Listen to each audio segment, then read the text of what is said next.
KBS 1라디오 뉴스레터 K.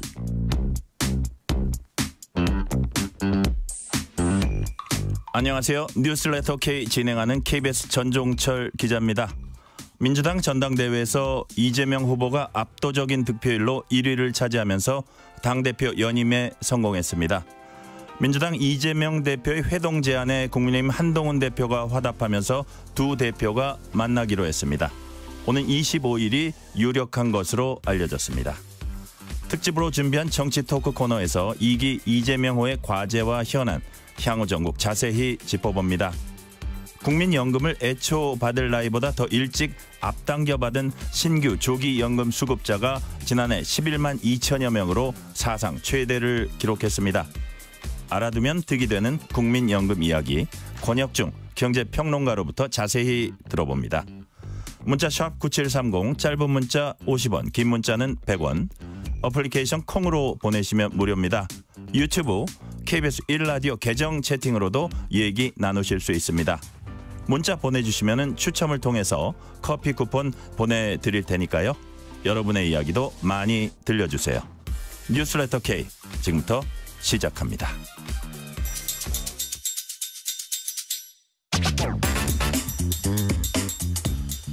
오늘 특집으로 마련한 정치 토크 코너에선 민주당 전당대회 결과, 향후 전국 깊이 있게 분석할 예정입니다. 신주호 전 국민의힘 상금 부대변인, 박성민 전 청와대 청년비서관, 이동수 청년정치크루 대표 나오셨습니다. 어서 오세요. 안녕하십니까. 안녕하십니까.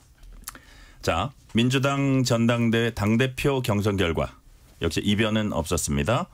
이재명 후보 85.4%, 2년 전 전당대회 77.7%에 비해 득표율이 한층 더 높아졌습니다. 자, 박성민 비서관님, 이 득표율 어떻게 평가하십니까? 대표께서 재신임을 받은 결과다라고 저는 생각을 합니다. 지난 1기 지도부에 대해서도 그렇고 어떤 종합적인 평가와 그리고 2기 지도부에 대한 기대가 한데 어우러져서 이런 결과가 나오지 않았나 싶고, 이재명 대표 중심으로 어떻게 보면 제1야당으로서의 강한 전투력을 가지고 좀 나아가겠다, 이런 방향이 좀 분명하게 정해지는 전당대회지 않았나 싶습니다.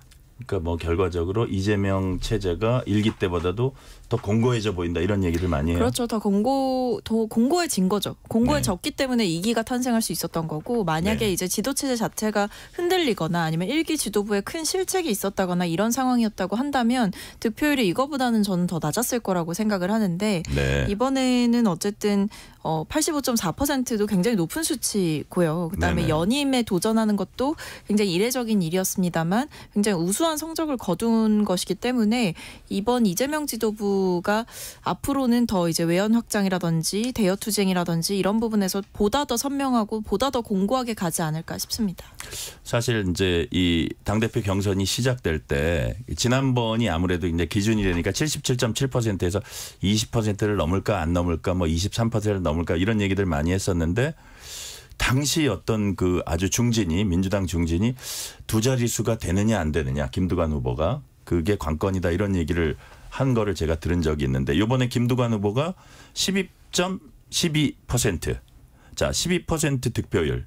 우리 이동수 대표님, 이 의미는 뭐 어떻게 좀 분석할 수 있을까요? 아무래도 이제 민주당 지난 전당대회 같은 경우는 2020년 총선으로 짜여진 어떤 조직을 기반으로 이제 선거를 치렀잖아요. 근데 2020년 같은 경우는 문재인 대통령이 그래도 이제 영향력을 끼쳤던 전당대회라고 볼 수 있는데, 이번 전당대회 같은 경우는 지난 총선으로 이제 조직을 한번 리뉴얼을 하고 친명 체제의 어떤 기반 위에서 이제 이번 전당대회가 치러졌기 때문에 아무래도 지난번에 박용진 의원이 받았던 표보다 이번에 김두관 후보가 훨씬 더 적게 나오지 않았나, 이렇게 생각을 하고요. 이번에 보면은 김두관 후보가 여론조사에서는 11.7%, 권리당원은 10.07%, 그런데 이제 대의원이 20%를 넘기긴 했어요. 아무래도 이제 이게 대의원들은 당에서 오랫동안 좀 활동해 오신 분들이 많았기 때문에 그게 이제 좀 영향을 개인적으로 알기도 하고, 그런 것도 있다고 보고요. 그리고 이제 이 권리당원에서 좀 나오기 어렵다면 사실 김두관 후보가 여론조사에서라도 좀 잘 나왔어야 되는데, 이번에 보면은 이재명, 오히려 이제 더 잘 나가고 있는 이재명 대표마저도 먹사니즘이니 이런 것들을 강조를 했는데, 김두관 후보가 사실 그 뭐 1인 체제를 비판하는 거 말고는 중도층이나 저관여층에 소구할 만한 어떤 비전을 좀 내놓지 못한 것 같습니다. 그런 부분도 저는 이런 낮은 투표율에 영향을 끼쳤다고 보고 있습니다. 네네. 우리 신조 부대변인께서는 어떻게 전반적으로 어떻게 평가를 하시는지. 예. 그러니까 이제 민주당이 친명 정당을 넘어서서 종명 정당이 됐다고 생각합니다. 종명. 이재명의 종속된 정당으로 지금 바뀌어 버렸기 때문에 민주당에서 더 이상 민주주의를 논하기는 굉장히 힘들 것입니다. 이번에 그 마지막 막판에 이재명 체제를 비판했었던 정봉주 후보까지도 낙선하지 않았습니까? 그런 것들로 미루어 짐작했을 때 더 이상 민주당에서 이재명 대표에 반대하거나 혹은 진정으로 국민을 위한 목소리를 내는 분들이 설 자리가 없어질 것이다라고 생각을 하고요. 그리고 많은 언론에서 이제 이번 전당대회 결과를 통해서 이재명 2기 지도부가 나왔다 이런 그 말씀들을 하시는데 저는 그 말은 이제 표현상의 오류가 있다고 봅니다. 왜냐하면 1기 지도부, 2기 지도부라고 한다면 자신의 임기 안에서 첫 번째 임기를 하고 그 반환점으로 또 다른 지도부 임명직을 새로 임명한다던가 그렇게 했을 때 2기 지도부라는 표현을 써야 되는 것이지 이거는 이재명의 신임 새로운 지도부가 지금 구성된 거지 않습니까? 네. 그래서 저는 개인적으로 1기 지도부, 2기 지도부 이런 표현은 맞지 않다고 보고 지난번에 이어서 연임됐을 때 새로 선출된 민주당의 지도부는 종명 성향이 더 강해졌다. 그렇기 때문에 민주당이 앞으로 더욱더 극단적인 방향으로 흐르지 않을까라는 생각을 합니다. 근데 이 부분에서는 박성민 비서관한테 좀 반론을 들어야 될 것 같아요. 예를 들면 당헌 개정에 뭐 예를 들어서 그 공천 불복에 대해서 더 처벌을 강화하는 뭐 그런 부분들이 들어가 있더라고요. 근데 그거는요. 저는 좀 오해가 있다라고 보는 그래요? 게 왜냐하면 내용에? 이제 공직선거법이 개정되면서 경선에서 탈락한 후보자가 이제 출마하지 못하게 법이 바뀌었어요. 그렇기 때문에 이제 거기에 맞춰서 이제 기존에는 경선 불복이었는데 이제 경선 불복을 당에서 처벌할 이유가 없어진 거죠. 왜냐하면 당원 당규보다 더 큰 어떤 선거법 하에서 처벌할 수 있는 규정이나 애초에 이제 좀 출마 자체가 불가한 시스템이 더 큰 시스템이 생겼기 때문에 그냥 시대에 맞춰서 변화를 시켰다. 그러니까 이제 과거의 법을 이제 현대에 맞게 바꿨다라고 봐주시면 되는 부분일 것 같고, 종명정당이라고 이제 좀 과하게 말씀을 하시긴 하셨지만, 그럼 지금 국민의힘은 종한 정당 아닌가요? 수석 최고위원은 장동혁 그 사무총장이시고 과거에 이제 한동훈 대표랑 다 합을 맞췄던 인사들이 지도부에 포진해 있지 않습니까? 그런 걸 봤을 때 어떤 솔직히 말씀드리면 대세 정치인에 따라서 어떤 지도부가 꾸려지고 그 지도부에 힘을 실어주는 방향으로 당이 움직이고 하는 것은 어느 당이나 있을 수 있는 일이죠. 자, 제가 한 말씀 드리고 싶은데 그 공천불복 이 선거법이 개정된 건 2005년이에요. 저희가 한 20년 가까이 됐습니다. 20년 가까이 된 선거법을 그동안은 가만히 있다가 갑자기 지금 와서 공천불복하면 징계를 내린다. 이거는 어폐가 있죠 좀. 그러니까 그 정도로 지금 민주당이 사리분별이 안 되는 정당이 된 겁니다. 자, 다음 질문으로 넘어갈게요. 5명 뽑는 최고위원회는 김민석, 전현희, 한준호, 김병주, 이현주 후보가 선출됐습니다. 이른바 명파리 발언 여파로 마지막 경선지 서울에서 6위로 밀려난 정봉주 후보가 지도부 진입에 실패했습니다. 자, 이동수 대표님. 이 상황은 어떻게 평가하십니까? 이건 진짜 저도 예측을 상상도 못했습니다. 그러니까 아무리 이제 막판에 어떤 반명 스탠스를 보여줬다고 3위를 하냐 4위를 하냐 이런 얘기들을 저도 한 4위 정도 하지 않을까 예상을 했는데 이렇게 당원들이 집단적으로 이제 또 어떻게 보면 표를 안배를 한 거잖아요. 그래서 전현희 의원을 2위로 올리고 또 이현주 의원을 턱걸이로 또 당선을 시킨 건데 저도 일단은 엄청 놀랐고요. 그 정봉주 전 의원 같은 경우는 사실 친명에 이제 붙어서 성장했다기보다는 애초에 자기 브랜드가 있던 인물이었잖아요. 근데 이런 분이 갑자기 뒤에서 이제 자신이 최고위원 되면은 눈치 안 보고 세게 들이받을 거다. 아니면은 이재명 대표는 날 밟고 가야 될 것이다. 이런 발언을 했다는 게 알려지면서 특히 이제 강성 지지층 중심으로 이거 정봉주가 만약에 입성을 하면은 그냥 친명에서 반명으로 돌아선 정도가 아니라 애초에 처음부터 그냥 저 트로이의 목마같이 저런 생각으로 한 거 아니었냐 하는 그 배신감이 좀 크게 작용을 한 것 같아요. 그래서 여기를 이제 절대로 당선시키면 안 되겠다는 어떤 그 합의가 좀 있었던 것 같고요. 실제로 또 막판에 강선우 의원 같은 경우는 그 SNS에 본인 안 뽑아도 되니까 투표는 꼭 해라 이렇게 또 올렸더라고요. 그런 발언들도 표 안배에 어느 정도 영향을 좀 끼친 것 같습니다.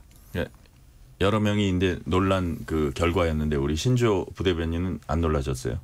저도 사실 정봉주 전 의원이 2등은 못하더라도 한 3, 4등 정도는 해서 지도부 안에 입성을 할 줄 알았습니다만 결과가 이렇게 나온 것 자체가 표심의 뜻은 뭡니까? 제가 보기에는 그 표심의 뜻은 이재명에 반대하면 안 된다. 그것도 있지만 저는 이거를 기점으로 해가지고 이재명 대표에게 무조건적으로 협조해라. 이렇게 봤습니다. 왜냐하면 제가 정봉주 전 의원이 안 된 것도 안 된 거지만 이현주 의원이 됐다는 것도 전 놀랐습니다.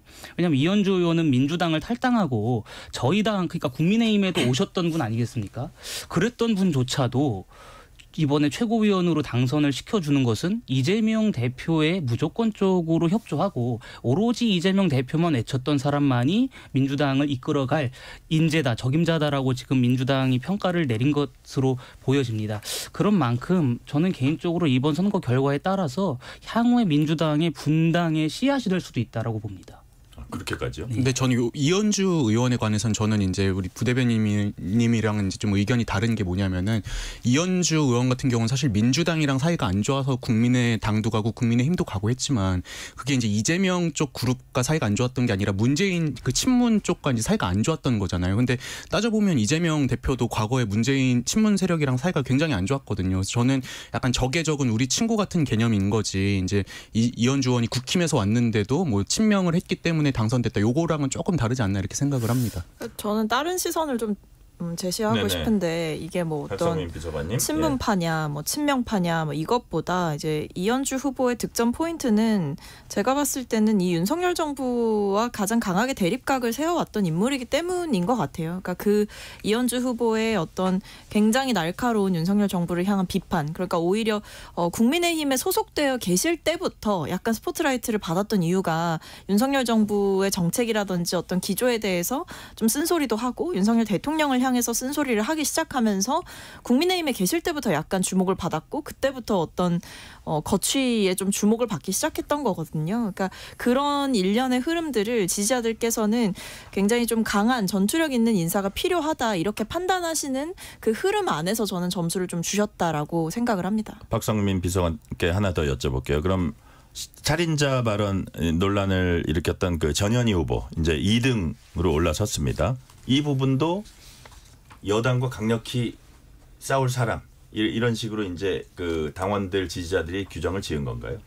저는 그렇다고 봅니다. 왜냐하면 일단 이 전현희 후보 같은 경우에는 물론 이제 뭐 5위냐 6위냐 이렇게 좀 순위가 후순위에 계시기는 했습니다만 이제 과거 이력을 보게 되면 이제 국민권익위원장으로 계실 때 윤석열 정부와 좀 대립하는 모습들을 보여주셨거든요. 그러니까 네. 좀 과하게 이제 권익위 차원에서 권익위원장을 좀 몰아내려고 한다던가 이제 문재인 정부 때 임명된 인사라는 이유로 약간 일종의 정치적인 탄압을 받았다 이렇게 이제 생각을 하는 분들이 많고 거기에 또 정점을 더 했던 것이 어쨌든 이 상임위 과정에서 상임위장에서 여러 가지 이제 발언들이 있지 않았습니까? 뭐 살인자 발언도 있었고 그다음에 그 발언이 있기 전에는 송석준 국민의힘 의원께서 이제 전현희 의원을 향해서 좀 당신은 이 국장의 죽음에 책임이 없느냐 본인도 기여를 한 거 아니냐 이런 식으로 좀 강하게 말씀을 원색적으로 하셨기 때문에 그 과정에서 좀 다투는 모습도 이제 보여졌던 거고요. 그러니까 그런 모습들을 보면서 아 이게 좀 전투력이 있는 인사구나 이런 부분에 대한 평가가 이루어진 것 같습니다. 근데 이동수 대표님 어쨌든 살인자 발언이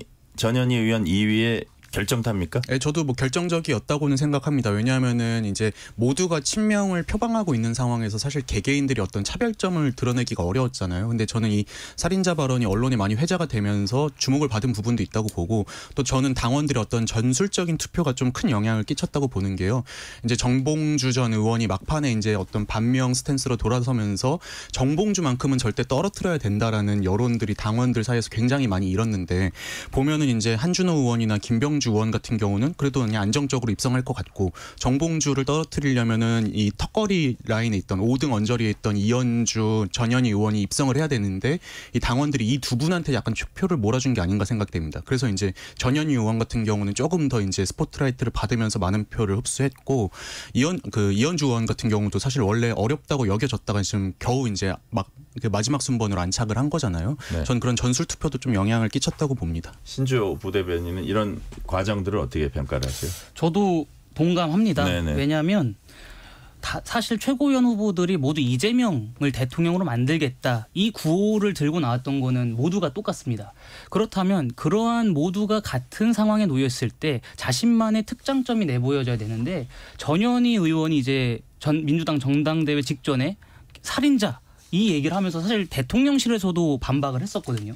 그러면서 전현희 의원이 계속해서 언론지상에 나오고 하면서 이 사람이 권익위원장 시절에 부렸던 목리들까지 같이 회자가 된 겁니다. 이제 그러다 보니까 아무래도 친명에 더해서 윤석열 정부, 게다가 윤석열 정부에서 가장 아픈 손가락이라고 할 수 있는 김건희 여사와도 대척점을 만들 수 있다라는 그런 평가를 아마 해서 민주당 당원들이 이러한 선택을 내린 것 같습니다만은 이 전현희 의원의 살인자 이 발언은 저는 분명히 전현희 의원이 사과를 하고 넘어가야 될 지점이라고 생각합니다. 어떻게 한 나라의 영부인을 일컬어서 살인자라고 할 수가 있습니까? 이것은 아무리 본인이 최고위원에 당선되기 위해서 궁여지책으로 내놓은 발언이겠지만 지금은 최고위원이 됐으니까 그만큼 말에 더 책임감이 부여되지 않겠습니까? 이제 깨끗하게 좀 사과하셨으면 좋겠습니다. 자, 이재명 대표 거야의 수장으로서 어떻게 대여 관계 가져갈지 정책 우선순위는 어떤 것으로 가져갈지 이제 관심을 모으고 있는데요.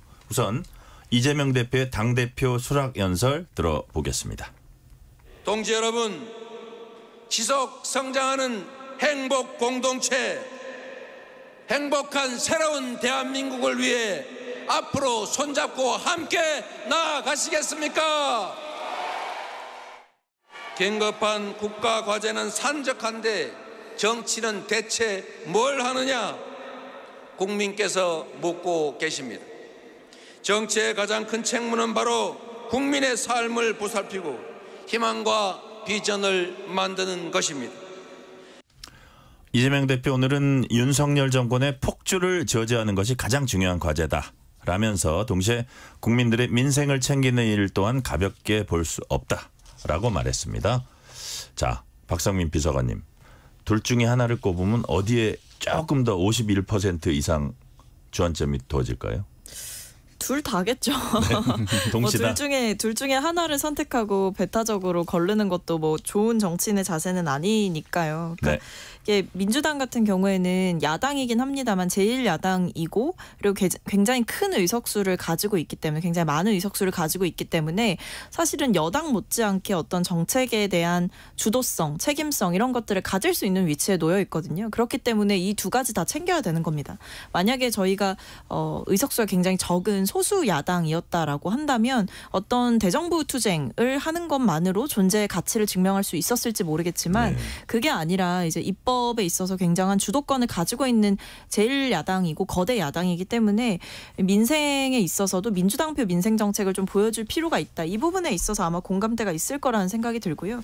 그래서 뭐 저희가 또 얘기를 더 나누겠지만 이제 한동훈 대표와 이재명 대표 두 분이 이제 만나신다라는 소식이 들려오는데 그 자리에서 이제 이재명 대표께서 뭘 내세울 거냐라고 보면 먹사니즘 이 부분을 굉장히 강조를 하셨기 때문에 저는 그동안 줄기차게 말씀해 오셨던 이제 전 국민을 위한 민생회복지원금을 어떤 방식으로든 도입해야 된다. 네. 경기가 너무 어렵다. 이 부분을 강조하실 걸로 보여지고 또 한편으로는 이 대여투쟁의 어떻게 보면 하나의 대표적인 사례라고 할 수 있는 최혜병 특검법 이 부분을 굉장히 강하게 주장하지 않을까 싶습니다. 네, 지금 말씀하신 건 제가 뒤쪽에도 좀 개별적으로 질문을 드릴 거고요.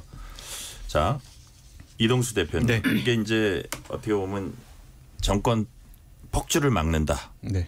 플러스 민생을 챙긴다. 전자는 어떻게 보면 좀 지지층 결집하고 좀 관련이 더 있는 것 같고요. 후자는 어떻게 보면 좀 외연 확장이랄까 중도층 쪽으로 확장한다. 이거하고 이제 더 관련이 있어 보이는데 이 두 마리 토끼를 잡기 위해서 과연 어떤 모습을 보여줘야지 조금 더 호응을 할 수 있을까요? 근데 저는 그게 약간 지금 상황에선 양립하기 어렵다고 생각을 하는 게요. 왜냐하면 대정부 투쟁과 민생이 이제 그 지지층과 아니면 중도층이 다 원하는 이슈라면은 그걸 뭐 동시에 추진한다면은 이렇게 이뤄질 수 있겠지만 지금 보면 당원들이 원하는 건 사실 민생보다는 윤석열 정부랑 잘 싸우라라는 메시지가 아닌가 싶어요. 근데 저는 이재명 대표가 이제 본인이 게임을 주도할 수 있는 상황이면 과거에 이제 경기도지사 때나 이런 모습을 보면은 민생 이슈를 굉장히 적극적으로 제시하고 이랬는데 지난 2년 동안은 그런 모습을 거의 보여주지 못했잖아요. 저는 이게 당원들의 요구에 못 이겨서 그런 경우도 있다고 생각을 하고 네. 우리가 사자성어 중에 기호난하라고 이제 그 달리는 호랑이 등에 올라타서 내릴 수 없는 상황을 지금 이런 표현이 있잖아요. 저는 이 폭주하고 있는 당원들의 어떤 등에 올라탄 상황이기 때문에 이 당원들의 요구를 거스르는 게 굉장히 어렵지 않을까 이렇게 예상이 됩니다. 신주호 부대변인님, 최고위원이 이제 친명 일색이라는 얘기가 나옵니다. 기본 강령의 이 대표 슬로건이 뭐 기본 사회에 들어간 거. 이게 민주당하고 뭐 어울리는 측면도 있긴 하지만 그러다 보니까 이것도 일극 체제 아니냐. 뭐 혹자는 뭐 사당화라고도 하지만 여하튼 일극 체제는 더 강화된 거 아니냐. 이런 부분들은 어떻게 보세요? 짧게 좀 평가해 주세요. 저는 이재명 대표가 윤석열 정권의 폭주를 저지하겠다. 그리고 민생 정당으로 거듭나겠다라고 그 포부를 밝힌 것을 높게 평가합니다. 야당이면은 정부와 여당에 반대할 줄도 알아야 되고 또 동시에 민생을 챙길 필요가 있습니다.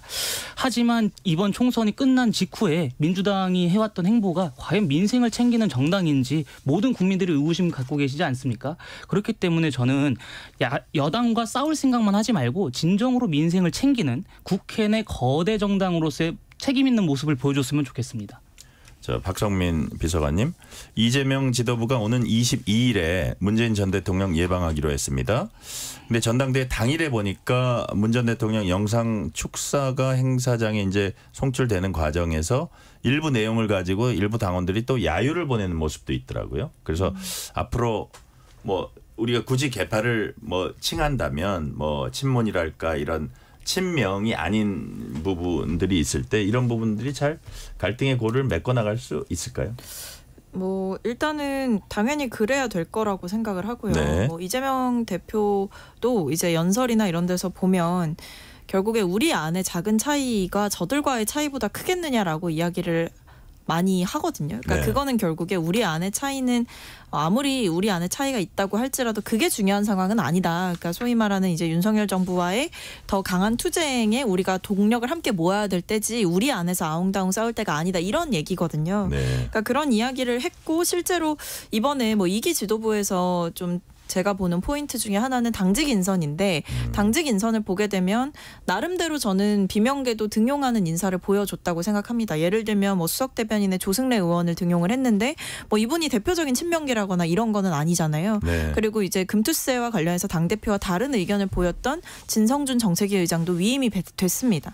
그러니까 이런 방식으로 이제 첫 행보들을 보여주고 있고 문재인 전 대통령을 예방하는 것까지 포함해 보면 결국 이 자리를 포함해서 앞으로 조금 더 포용적인 모습을 보여주지 않을까. 그리고 아마 문재인 대통령께서도 제가 생각했을 때는 문재인 전 대통령도 이런 그 편가르기라든지 어떤 배타적인 방식으로 당을 운영하는 것은 좋지 않다라는 조언을 하지 않을까 싶거든요. 왜냐하면 연설에서 그러니까 그 영상 축사가 이제 상영이 됐는데 거기서도 말씀을 하셨던 게 편가르기를 좀 단호하게 배격해야 된다. 그리고 우리 안에서 좀 다시 민주당 정부를 세우기 위해서 힘을 모아야 될 때다. 이런 부분을 강조했기 때문에 네. 아마 두 분의 공감대가 있지 않을까 싶습니다. 네. 자, 김영진 님이 이런 문자 주셨습니다. 이 당, 저 당, 그 당 서로 투쟁은 이제 그만. 딱딱 느낌표. 국민이 먹고 사는데 신경 써주시길 비나이다. 이렇게 이제 말씀해 주셨고요. 신주호 부대변인한테 한번 여쭤볼게요. 네. 자, 이재명 대표가 윤석열 대통령한테는 영수회담, 한동훈 대표한테는 여야 대표회담을 각각 제안을 했습니다.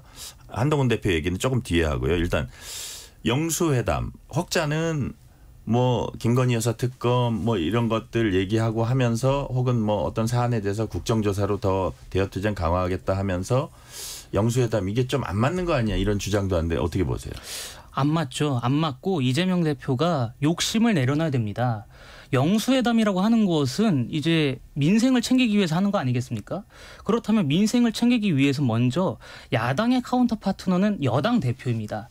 여당 대표와의 회담 이후에 대통령과 뭐 3자 회담을 하든 아니면 여당 대표와 논의했던 것을 기반으로 대통령과 1대1 회담을 제안하든 그렇게 순서가 가야 되는데 지금 이재명 대표는 중증 대통령병에 걸리는 것 같습니다. 아직도 본인이 대선에서 진 것을 지금도 아마 인정하지 못하고 계속해서 대통령과 본인의 체급이 같다라고 생각을 하는 것 같은데 이게 순서가 아니라 여당과 먼저 대화를 하고 그것을 토대로 대통령, 정부와 협상을 하건 회담에 나서야 되는 것이지 대통령한테 먼저 영수회담을 제안한다? 이것은 정치 도의상 어긋난 것이죠. 이동수 대표님, 지금 어떻게 보면은 여야 세 대표가 둘 다 가장 유력한 대선 주자가 선출이 돼서 여야 대표가 만나도 크게 어색하지 않을 것 같은 생각이 들어요. 그 순서가 여야 대표회담부터 먼저 하는 게 어떠냐 혹은 그게 순리다라는 주장에 대해서 어떻게 보세요? 저는 그 별개인 것 같습니다. 예컨대 과거에 김기현 대표 때처럼 어떻게 보면은 이 국민의힘이 이 대통령실의 여의도 출장소 같은 역할을 할 때는 뭐 그렇게 먼저 이제 단계를 거치는 게 맞을 수도 있겠지만 지금 보면 사실 대통령실과 국민의힘도 잘 소통이 된다는 느낌을 받지 못하고 있거든요. 그리고 실제로 윤석열 대통령과 한동훈 대표의 사이도 굉장히 멀어진 걸로 알려져 있고 한 상황에서 저는 이재명 대표 입장에서는 이 양쪽에다 따로따로 이렇게 대화를 제시하는 것 자체가 뭐 그렇게 무리는 아니다 이렇게 생각을 하고 있습니다. 네, 박상민 비서관님도 비슷하게 생각하세요? 아니 뭐 그래서 다 얘기를 하신 거죠. 이제 뭐 만나자라는 제안을 둘 다한테 한 거고 그리고 뭐 여기에 대해서 누구부터 만나고 와라라는 식으로 이제 어떻게 보면 회방을 놓는 것은 사실 만나기 싫다라는 이야기를 돌려서 하는 것 그 이상도 그 이하도 아니다. 저는 집권 여당이라고 한다면 그런데 여당인데 지금 소수인 상황이라고 한다면 정말 일을 하고 싶은 정치인들이라면 이재명 대표가 영수회담을 제안하든 뭘 제안하든 어쨌든 빨리 만나자 이렇게 얘기를 하시는 게 도리가 아닌가 싶습니다. 네. 그래서 이재명 대표는 한동훈 국민의힘 대표에게도 대표회담 제안했고 여기에 대해서 한동훈 대표도 화답했고 오늘 방금 전에 뉴스를 보니까 이제 곧 만난다. 25일을 유력하게 검토하고 있다. 이런 소식까지 우리가 들었습니다. 자, 이 대목에서 오늘 최고위원회의에서 관련 한동훈 대표가 발언했는데 직접 들어보겠습니다. 조속한 시일 내에 이 시간과 장소를 잡았으면 좋겠습니다. 대표회담을 통해서 여야가 지금 미루어지고 있는 여러 민생 과제들에 대해서 실질적인 많은 결과를 낼 수 있었으면 좋겠습니다. 다양한 의제에 대해서 허심탄회하게 논의하게 되기를 기대합니다. 실시간 교통정보 들은 다음에 우리는 얘기를 더 이어가기로 하겠습니다. 라디오 교통정보센터 유하영 리포터 나와주세요. 네, 이 시각 교통정보입니다. 퇴근길 정체가 길어졌습니다. 서울 시내에서는 강변북로 일산 방향 성수대교에서 가양대교까지 밀리고요. 올림픽대로 공항 쪽으로 성수대교부터 가양대교까지 막히고 동호대교 부근 1차로에선 사고도 났습니다. 신월여의 지하도로 서울 쪽으로 신월기점 부근 2차로에선 차가 뒤집힌 사고 났습니다. 주의하셔야겠고요.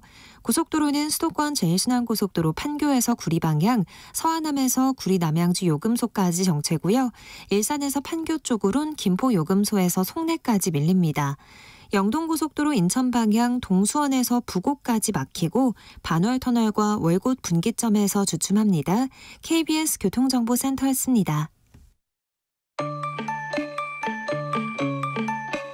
퇴근길, 당신과 함께 읽는 세상 이야기. KBS 1라디오 뉴스레터 K.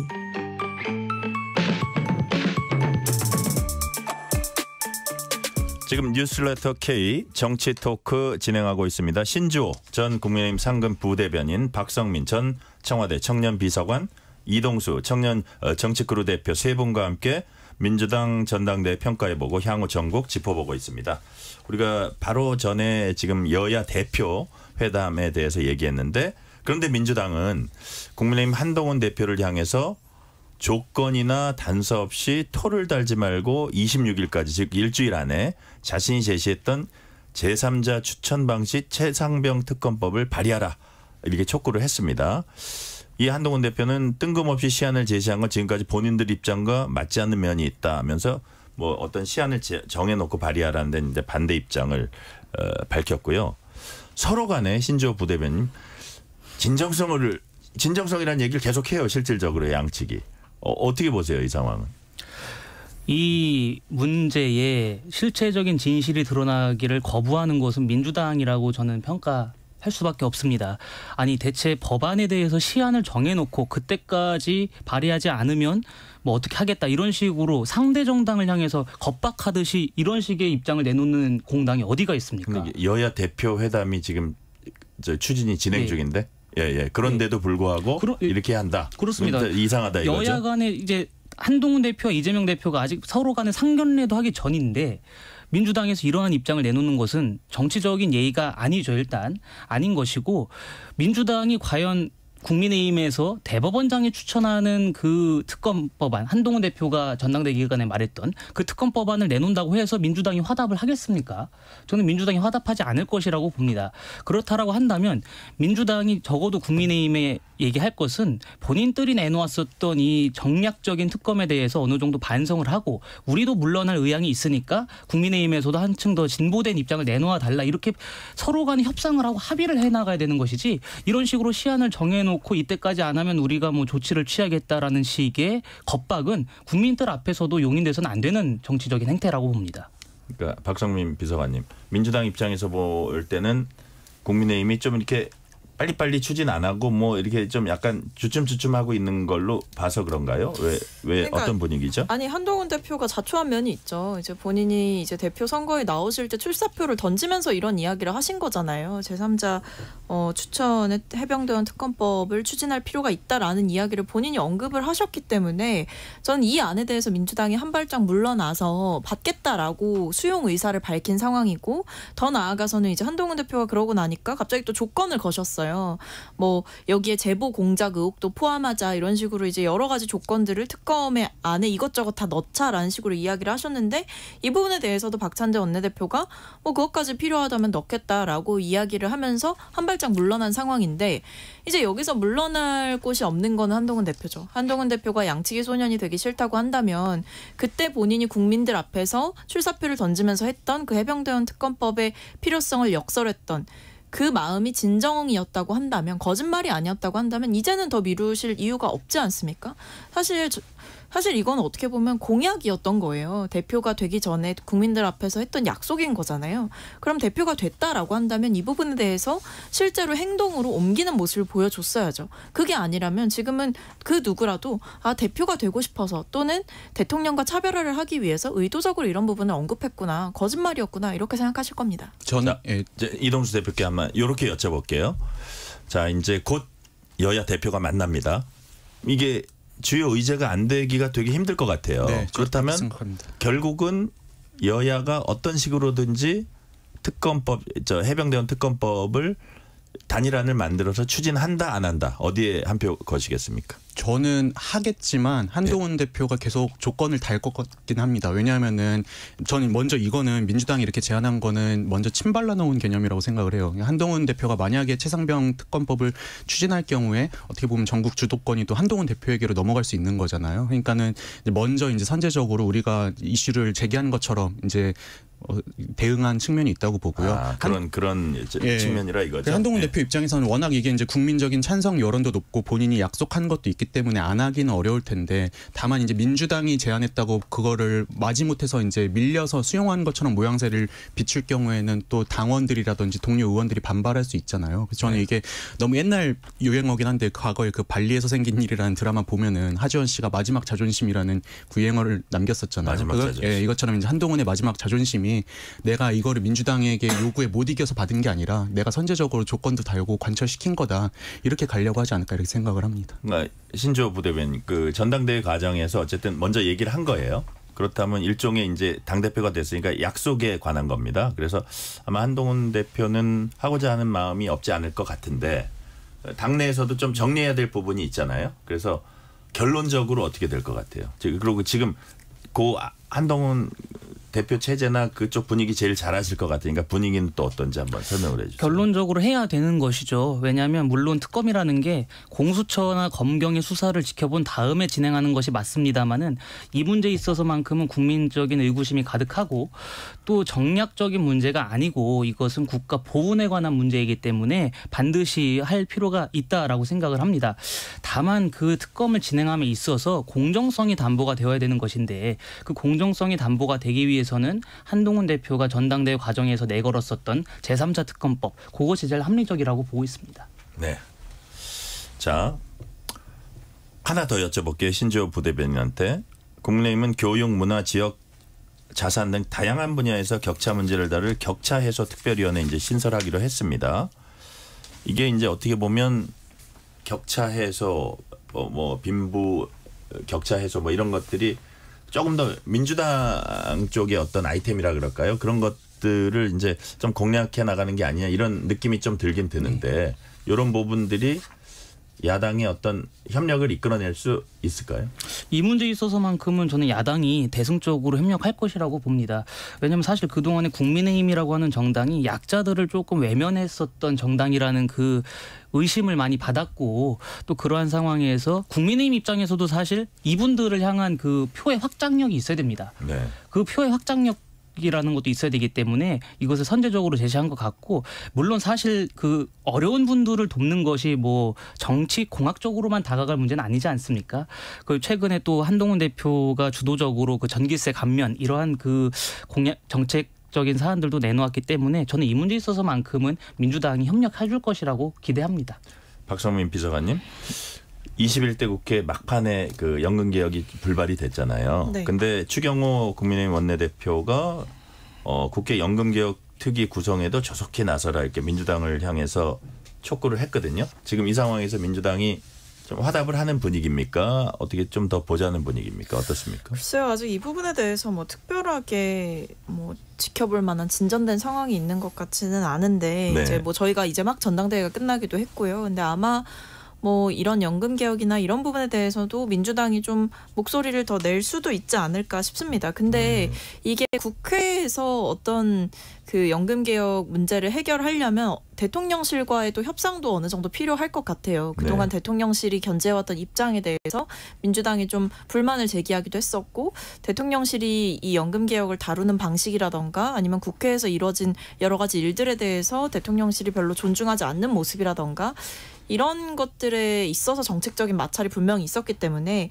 저는 뭐 격차 해소 특별위원회를 만들든 연금개혁 특별위원회를 만들든 결국에는 이 대통령실이 국회를 얼마만큼 존중하느냐 이런 부분도 굉장히 정책의 실현성이라든지 실질적인 변화에 있어서 굉장히 중요할 것 같다라는 생각입니다. 저는 근데 이 연금개혁 문제에 있어서는 정부가 먼저 이동수 대표님입니다. 예. 정부가 먼저 책임 있게 안을 제시해야 된다고 생각을 하는 게요. 지난해 10월에 이제 정부가 제5차 국민연금 종합운영계획이라는 걸 냈습니다. 그런데 국민연금을 어떻게 개혁하겠다가 아니라 24개의 시나리오 그냥 다 제시하고서는 여야가 알아서 합의하세요 이런 식으로 떠넘겼거든요. 욕먹기 싫어서 그랬다고 저는 생각해요. 그래서 이번에도 물론 이제 이 연금 개혁이 국회에서도 논의는 되어야겠지만 정부도 먼저 본인들의 입장이 담긴 단일안을 내고 나서 그걸 이제 국회와의 어떤 대화 타협의 소재로 또 써야 되지 않나 이렇게 생각을 합니다. 신조 부대변인 연금 개혁 이 부분은 어떻게 평가를 하십니까?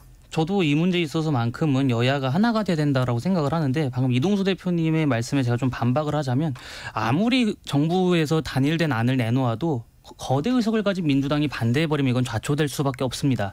그렇기 때문에 정부 입장에서는 여러 가지 시나리오를 국회에 던져준 다음에 국회 안에서 어느 협상 또는 뭐 특위 회의를 통해서 단일된 안을 갖고 오면 그것을 법률로 통과시킨 다음에 이제 입법하는 것이 순리라고 저는 봅니다. 네. 자, 우리가 한동훈 대표나 이재명 대표 머릿속엔 안 들어가 있는데 이 시점에 두 대표가 워낙 유력한 양측의 대권 주자이기 때문에 머릿속에 그런 생각들이 있을 것 같아요. 대권, 대선 가도. 그래서 자 이재명 대표는 대권 주자로서 정권 교체를 위한 집권 전략이라든지 뭐 김민석 의원이 뭐 그런 무슨 위원회인지 그걸 자기가 맡겠다고 집권 플랜 뭐 위원회인지 그런 얘기도 한 적이 있습니다. 그래서 이재명 대표도 정권 교체 위한 집권 전략과 비전 보여주는데 뭐 특별한 힘을 쏟을 거다 이게 이제 지배적인 관측이거든요. 자 우상호 전 의원이 이런 얘기를 또 했어요. 당은 장악했지만 대선 가도엔 도움이 안 된다. 자 이동수 대표님 이거 무슨 뜻일까요? 아무래도 이제 이 당이 아까 플러스 저희가 이걸 동의하시는지까지 말씀해 주세요. 네, 저도 그렇게 생각을 하는 게요. 일단은 당원 구성도 그렇고 아니면 뭐 지역위원장 구성도 그렇고 이재명 대표가 본인이 원하는 걸 일사불란하게 추진할 수 있는 그 어떤 체계 자체는 저는 갖췄다고 생각을 합니다. 근데 이제 문제는 지금 당원들을 통제할 수 없는 상황이라는 게 전 더 큰 것 같아요. 왜냐하면은 지난 국회의장 선거 때만 보더라도 이제 당원들은 추미애 의원을 밀고 또 이제 그냥 의원들 같은 경우는 또 우원식 의원에게 우호적이었잖아요. 근데 우원식 의원이 되고 추미애 의원이 떨어지니까는 또 당원들이 그때 막 우르르 탈당해서 조국혁신당 가겠다 이런 상황이 됐는데 전 이번에 이재명 대표가 이제 당원 뭐 주권 이런 것들 강화하고 확대하고 이런 것들이 어떻게 보면 판도라의 상자를 연 게 아닌가. 그래서 본인이 이제는 컨트롤할 수 없을 만큼 당원들의 힘이 세져가고 있고 그런 상황에서 과연 외연 확장이라든지 중도 포섭이나 이런 거를 도모할 수 있을까? 전 그 부분에서는 우상호 의원의 진단이 맞다고 이렇게 생각을 합니다. 혹자는 이회창 전 총재하고 또 비유를 하기도 해요. 정말 강력한 제왕적 총재라는 그 표현을 썼었거든요. 근데 결국 두 번 다 이제 집권을 못했습니다. 거기하고 좀 이렇게 겹쳐지는 부분이 있습니까? 저는 그러니까 이재명 대표 입장에선 다음 대선이 재수잖아요. 근데 이제 재수에서 보통 김영삼, 김대중 뭐 이런 분들은 성공했고 문재인 대통령도 성공을 했었는데 이회창 그 전 총재 같은 경우는 재수에서 실패한 케이스잖아요. 근데 저는 가장 큰 차이가 뭐가 있나 했을 때 재수한 분들의 공통적인 특징은 외연 확장 그리고 세력을 더 늘렸다는 점이 있습니다. YS 같은 경우에는 그 3당 합당 통해서 이제 보수 쪽을 완전히 가져갔고 그리고 그 김대중 전 대통령도 DJP 연합으로 이제 충청권을 포섭을 했잖아요. 그 문재인 전 대통령도 16년에 김종인 비대위원장 앉히면서 외연을 확장을 했는데 지금 이재명 대표가 외연 확장을 할 수 있을까? 저는 그 당원들의 어떤 반발이 굉장히 거셀 거라고 생각을 하고 그런 점에서 이재명 대표에게 가장 큰 숙제가 되지 않을까 이렇게 생각합니다. 박성민 비서관님은 지금 이동수 대표 말에 대해서 어떻게 평가하세요? 저는 뭐 일단은 당이 외연 확장의 과제를 안고 있는 것은 맞다라는 생각이고 근데 이제 선출이 또 되셨지 않습니까? 그러니까 앞으로 좀 지켜봐야 될 텐데 이제 이런 과제를 안고 시작을 하는 거죠. 그래서 1기 지도부와는 분명히 다른 모습을 보여줘야 될 거고 저는 그게 어떤 배타적인 지지층을 강화하거나 그냥 결집시키는 방식에 머물러서는 안 되는 것은 자명한 것이다라고 말씀을 드리고 싶어요. 그러니까 왜냐하면 저희가 이제 자잘한 싸움에서 이길 수 있을지언정 큰 싸움에서 이기려고 한다면 또 다른 전략이 필요한 거거든요. 그건 결국에 어느 쪽에도 마음을 못 주고 있는 무당층이라든지 아니면 중도층 그동안 뭐 민주당을 지지해왔지만 이탈했던 이탈 민주층 이탈 민주 지지자들 뭐 이런 분들까지도 다 이제 고민을 하면서 이게 이재명 대표가 당을 장악했다라고 하는 것은 사실 그만큼 안정감 있는 리더십을 펼칠 수 있다라는 게 되기도 해요. 그러니까 어떤 존재가 흔들리거나 체제가 흔들리거나 뭐 국민의힘 과거 사례처럼 뭐 대표가 갑자기 끌어내려지거나 이런 일이 있을 리는 만무한 상황이지 않습니까? 그렇다고 한다면 이 안정적인 리더십을 바탕으로 거기에 안주하는 게 아니라 그걸 바탕으로 더 큰 사람들을 품을 수 있어야 되는 거죠. 그래서 저는 조금 더 과감해져야 하고 어떤 인선이나 정치적인 노선, 정책적인 노선에 있어서도 조금 더 과감한 노선을 선택해야 되지 않을까. 기존과는 달라야 하지 않을까 싶습니다. 박성민 비서관께 하나만 더 여쭤볼게요. 혹자가 이제 지금 아까 이동수 대표도 얘기한 강성 팬덤 그런 부분들과 어떻게 관계를 해나갈 것인가 뭐 이런데 여기에 대해서는 이재명 대표가 잘 대처해 나갈 것 같아요. 저는 뭐 그래도 가장 어떻게 보면 SNS라던가 유튜브라던가 이런 것들을 활용해서 지지자들과 굉장히 소통을 잘하는 정치인 중에 한 분이시잖아요. 네네. 그래서 본인이 나름대로 저는 노하우가 좀 쌓여 있을 거라고 생각을 하고 지금까지는 어떻게 보면 그동안 여의도에서 정치를 해오셨던 분이 아니다 보니까 일단 여의도 정치에 조금 적응하는 시간들이 필요했던 것 같고 그만큼 당대표로서 흔들리지 않는 지위를 구축하는 데 조금 초점을 맞췄던 건 사실인 것 같아요. 네. 그렇다고 한다면 앞으로는 지금은 이제 어쨌든 재신임을 받았고 안정적인 리더십을 펼칠 수 있는 상황이 됐다라고 한다면 앞으로는 조금 더 달라져야 되지 않을까요? 자, 신주호 부대변인한테 제가 이런 각도에서 질문 드려볼게요.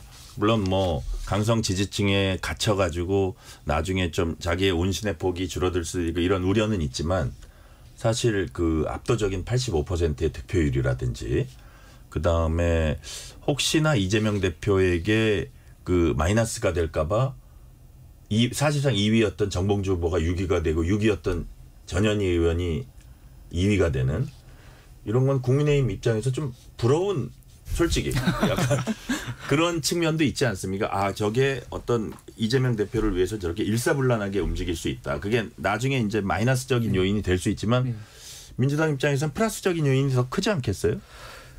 전혀 부럽지가 않습니다. 아, 진짜요? 왜냐하면 건강한 모습이 아니잖아요. 기본적으로 이재명 대표가 해를 가리키는데 달을 가리키면서 해라고 그럴 적에 모두가 그게 해라고 말을 못하는 상황 아니겠습니까? 그러한 정당은 만약에 이재명 대표한테 무언가 일이 생겨버리면 다 같이 무너지는 것이거든요. 그러니까 이재명 대표가 지금 본인의 사법 리스크가 굉장히 크게 작동하고 있지 않습니까? 이번 10월 정도에 아마 1심 선고가 나올 텐데 지금 뭐 민주당 안팎에서는 아무리 이재명 대표를 향한 1심에서 유죄가 나온다고 한들 그 단일 대우가 무너지지 않을 것이다. 그런 예상들을 많이 하세요. 근데 저는 그렇지가 않을 거라고 보는 게 제가 아까 서두에 말씀드렸던 분당의 씨앗이 여기서 발생하는 겁니다. 지금 김경수 전 지사도 사면 복권이 되었고 또 이재명 대표가 총선 과정에서 그토록 박해했었던 뭐 박용진 전 의원, 뭐 임종석 전 실장 이런 친문 진영의 거두들이 아직도 남아 있습니다. 게다가 문재인 전 대통령도 아직 건강하게 목소리 내고 계시잖아요. 그러한 상황에서 이재명 대표의 사법 리스크가 현실화됐을 때 과연 민주당이 분당되지 않을까요? 이재명의 대항마라고 할 수 있는 사람을 이재명 대표가 어느 정도 키워놓고 그 사람과의 합의 혹은 그 사람과 협상을 통해서 당을 운영해 나가야 되는데 그게 아니라 아니 지금 분당이라 그러셨어요? 네. 저는 분당이 될 수 있다고. 분당 가능성 있다고 분당 보세요? 가능성이 저는 이번 전당대회를 통해서 더 커졌다고 봅니다. 왜냐하면 2016년 총선 앞두고도 안철수 전 대표가 친문 패권주의를 극복하겠다라고 하면서 국민의당을 창당했었거든요. 그때 안철수 대표 보고 사람들이 다 뭐라고 했습니다. 어차피 소수 정당인데 왜 나가느냐. 하지만 결국 성공하지 않았습니까? 지금 민주당을 지지하는 합리적인 중도 유권자들은 이재명의 종명주의를 민주당의 종명주의를 반대할 겁니다. 그러한 상황에서 김경수 전 지사 혹은 뭐 임종석 전 실장, 박용진 전 의원 등 이른바 친문 진영에서 대권 주자로 뽑힐 수 있는 분들이 나선다면 저는 민주당이 분당될 거라고 봅니다. 지금 우리 박성민 비서관께서 잔잔한 미소를 띠셨는데 아유, 너무 희망사항들을 말씀하셔가지고 이재명 대표 리더십에 만약에 1심 선고 결과에 따라 좀 영향이 있을 거다. 어느 정도로 전망하세요? 근데 그 질문에 대답을 드리기 전에 그냥 저는 국민의힘에 좀 한 말씀 드리고 싶은데 이재명 대표만 쳐다보고 정치하는 거는 좀 그만 멈추셨으면 좋겠습니다. 그러니까 국민의힘이 솔직히 그동안 지도부 세워지고 무너지고 세워지고 무너지고 비대위 전문 정당처럼 계속 비대위 세워지고 그랬던 과정은 뭐 건강했습니까? 국민의힘 안에서도 용산 출장소처럼 계속해서 대통령이 마음에 안 든다, 대통령이 누군가를 마음에 안 들어한다 싶으면 끌어내리고 마음에 안 들어한다 싶으면 끌어내리고 그렇게 하고 체리따봉 받고 그랬던 정당 아닙니까? 그러니까 저는 국민의힘 안에 민주주의부터 제대로 바로 세우시는 것이 맞다라는 말씀을 먼저 드리고 싶고 그 이제 뭐 1심 판결에 따른 뭐 이재명 대표의 사법 리스크가 더 커지지 않겠냐 이런 부분들 얘기를 하시는데 그게 최종심이 아니기 때문에 저는 그렇게까지 어떤 치명타가 될 거라고 보지는 않습니다. 왜냐하면 뭐 재판을 받고 재판 결과를 뭐 그 누가 됐든 지켜보다 보면 1심과 2심의 결과가 다른 경우도 있고 1심과 2심의 결과가 같아도 최종심에서 뒤집히는 경우도 있고 그러니까 여러 가지 이제 좀 상황을 봐야 되는 거잖아요. 설령 이제 민주당이 바라는 방향으로 또는 생각하는 방향으로 결과가 나오지 않는다고 하더라도 항소심을 할 수 있는 기회도 있고 그 1심에서 어떤 단정적 평가를 내리기가 어렵기 때문에 저는 그게 그렇게 큰 어떤 정치적인 타격이 있을 것 같지는 않다는 생각입니다. 이동수 대표께는 이런 각도에서 제가 한번 질문 드려볼게요. 그러니까 1심 선고 결과가 좀 이재명 대표한테 안 좋게 나온다. 그럼 그게 뭐 최종심까지는 많이 남아있기 때문에 그게 결정적인 건 아니라고 볼 수 있는데 다만 그렇게 되면 혹시 지금까지 쭉 흐름으로 볼 때 민주당이 검찰이나 법원이나 이런 쪽과의 어떤 뭐 압박이라 그럴까요? 어떤 그 갈등이라 그럴까요? 이런 게 좀 고조되면서 그런 것들이 만약에 그런 현상이 벌어지면 그게 민주당에 어떤 영향을 끼칠까요? 저도 일단은 기본적으로 이제 박성민 전 비서관님이랑 똑같은 생각인 게 그 주식에서도 이제 선반영된 리스크는 리스크로 안 치잖아요. 근데 저는 이재명 대표의 이런 사법 리스크는 워낙 오랜 시간 뉴스를 많이 달궈와 가지고 이거 자체가 1심에서 유죄가 나온다고 한들 리스크는 안 될 것 같습니다. 근데 이제 제가 이게 이제 중도층에 어느 정도 영향을 끼칠 수 있겠다라고 생각하는 지점은 뭐냐면은 민주당이 이제 궁지에 몰리면 자꾸 이제 검찰 개혁하자, 뭐 판사 탄핵 택하자 이런 식으로 나오는데 그 대표적인 게 지난 2019년 뭐 추윤 갈등이라든지 아니면은 이제 뭐 지난 지방선거 때 뭐 검수완박 이런 논란들이 있었잖아요. 민주당이 또 만약에 1심, 2심에서 유죄가 나왔을 때 판사들 공격하고 뭐 검사들 공격하고 이런 게 있을 텐데 그게 중도층이 볼 때는 결코 좋아 보이진 않을 거라는 거죠. 그래가지고 이제 만약에 민주당이 뭐 중심을 지키면서 민생 이슈 계속 뭐 이 사법 리스크와 별개로 민생 이슈를 제기하고 이러면은 큰 영향이 없을 수도 있겠지만 민주당이 여기에 휘둘려가지고 또 이제 완전 사법 이 이슈 쪽으로 매몰될 경우에는 네. 중도층의 표심에 악영향을 끼칠 수도 있을 것 같습니다. 네. 자, 신주호 부대변인 네. 시간이 이제 한 1분 정도밖에 안 남았는데 짧게 한 15초씩만 말씀해 주는데 한동훈, 이재명 사실상이 긴 측면에서 보면 대선 레이스가 사실상 시작된 거 아니냐. 네. 그 모습은 어떤 모습을 보일 것 같아요? 앞으로. 민생 대결?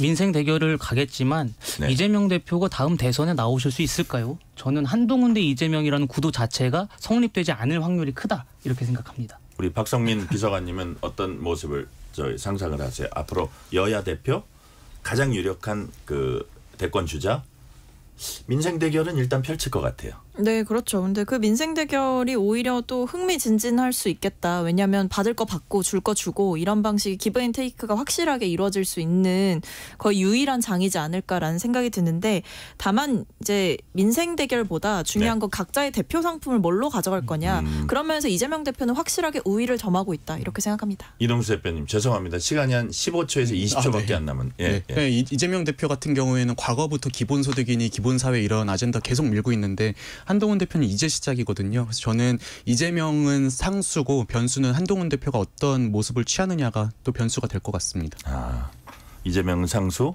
한동훈은 변수다. 예. 거기에 우리가 관전 포인트가 있고 더 자세히 살펴보자. 이런 네. 말씀까지 오늘 듣겠습니다. 신주호 전 국민의힘 상근 부대변인, 박성민 전 청와대 청년비서관, 이동수 청년 정치크루 대표였습니다. 오늘 말씀 감사합니다. 감사합니다. 감사합니다. 뉴스레터 K 1부 순서 마치고 2부가 이어집니다.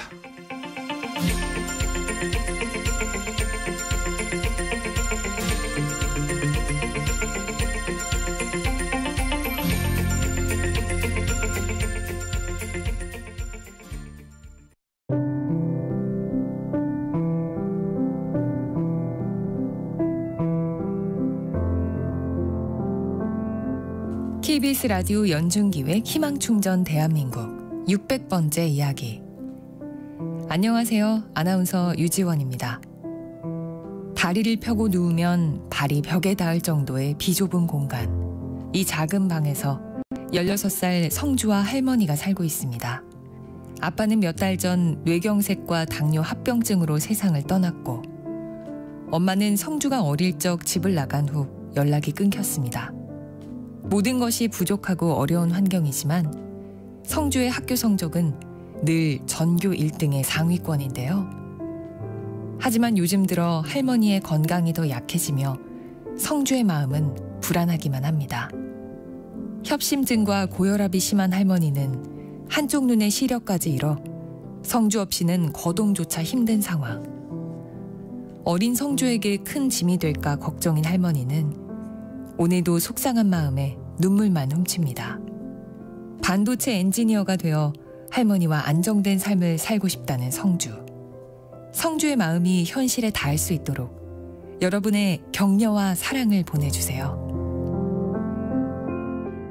여러분의 따뜻한 손길이 희망의 빛이 됩니다. ARS 060-700-1580 060-700-1580 한 통화 3,000원으로 희망을 선물해 주세요. KBS 라디오 연중기획 희망충전 대한민국은 초록우산 어린이재단, 인탑스 주식회사, 그리고 청취자 여러분과 함께합니다. ARS 060-700-1580 한 통화 3,000원입니다.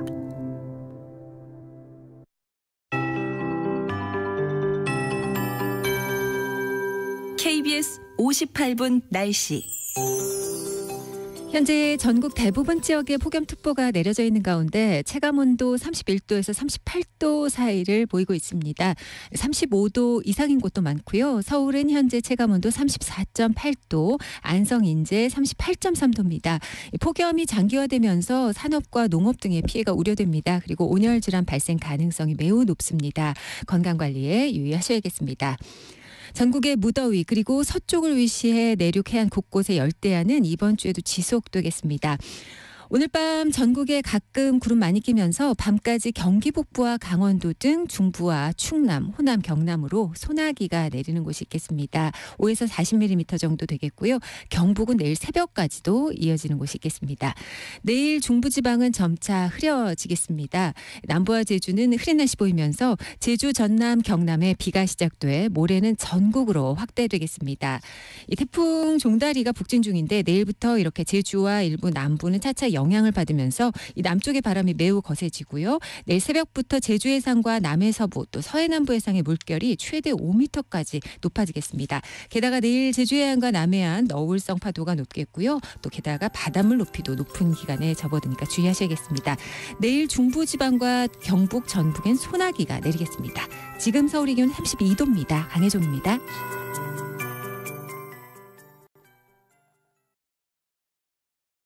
정성을 다하는 국민의 방송 KBS가 6시를 알려드립니다. AM 711kHz, FM 97.3MHz, KBS 1라디오입니다. HLKA.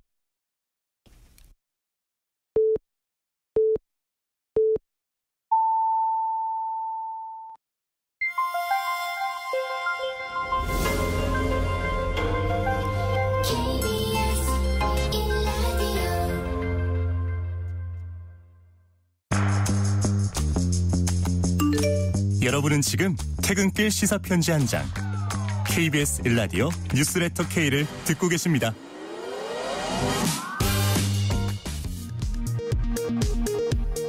이 시각 라디오 정보센터 뉴스입니다. 국민의힘 한동훈 대표와 더불어민주당 이재명 대표가 오는 25일 오후 국회에서 여야 대표 회담을 엽니다. 한 대표와 이 대표가 의지를 갖춘 공식 회담을 하는 것은 이번이 처음입니다. 한미 군 당국이 오늘부터 11일간 을지 자유의 방패 연습을 시작했습니다. 특히 올해 을지 연습에선 북한의 핵 공격 상황을 가정한 북핵 대응 훈련이 최초로 실시됩니다. 오는 27일부터 이른바 김영란법으로 알려진 청탁금지법의 음식물 가액, 식사비 한도가 기존 3만 원에서 5만 원으로 상향 조정됩니다. 또 다음 달 추석을 앞두고 오는 24일부터 다음 달 22일까지 농수산물과 농수산 가공품 선물 가액 범위도 기존 15만 원에서 30만 원으로 상향 조정됩니다. 컨테이너 선박을 통해 코카인을 밀수해 국내에 유통하려 한 마약 조직원들이 경찰에 붙잡혔습니다. 경찰이 압수한 코카인의 양은 모두 60kg으로 약 200만 명이 동시 투약할 수 있는 양입니다. 9호 태풍 종다리가 오늘 새벽 일본 오키나와 남서쪽 해역에서 발생한 가운데 내일 밤 제주도 서쪽 해상을 지나 서해로 북상할 것으로 예측됐습니다. 기상청은 태풍 종다리가 서해로 진입할 무렵에는 더 이상 태풍의 세력을 유지하지 못하고 열대 저압부로 약해질 것으로 전망했습니다. 지금까지 라디오 정보센터 뉴스 편유희였습니다.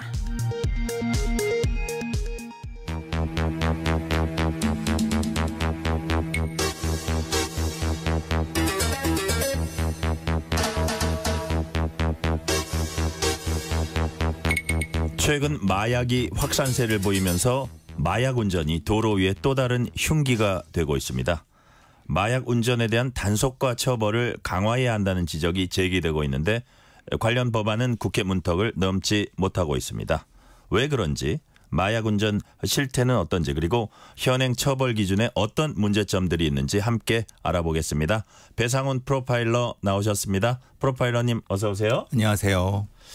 자, 마약에 취한 채 운전하다 적발돼서 면허 취소 처분받는 사례가 잇따르고 있어서 불안감이 커지고 있습니다. 적발 사례 어느 정도입니까?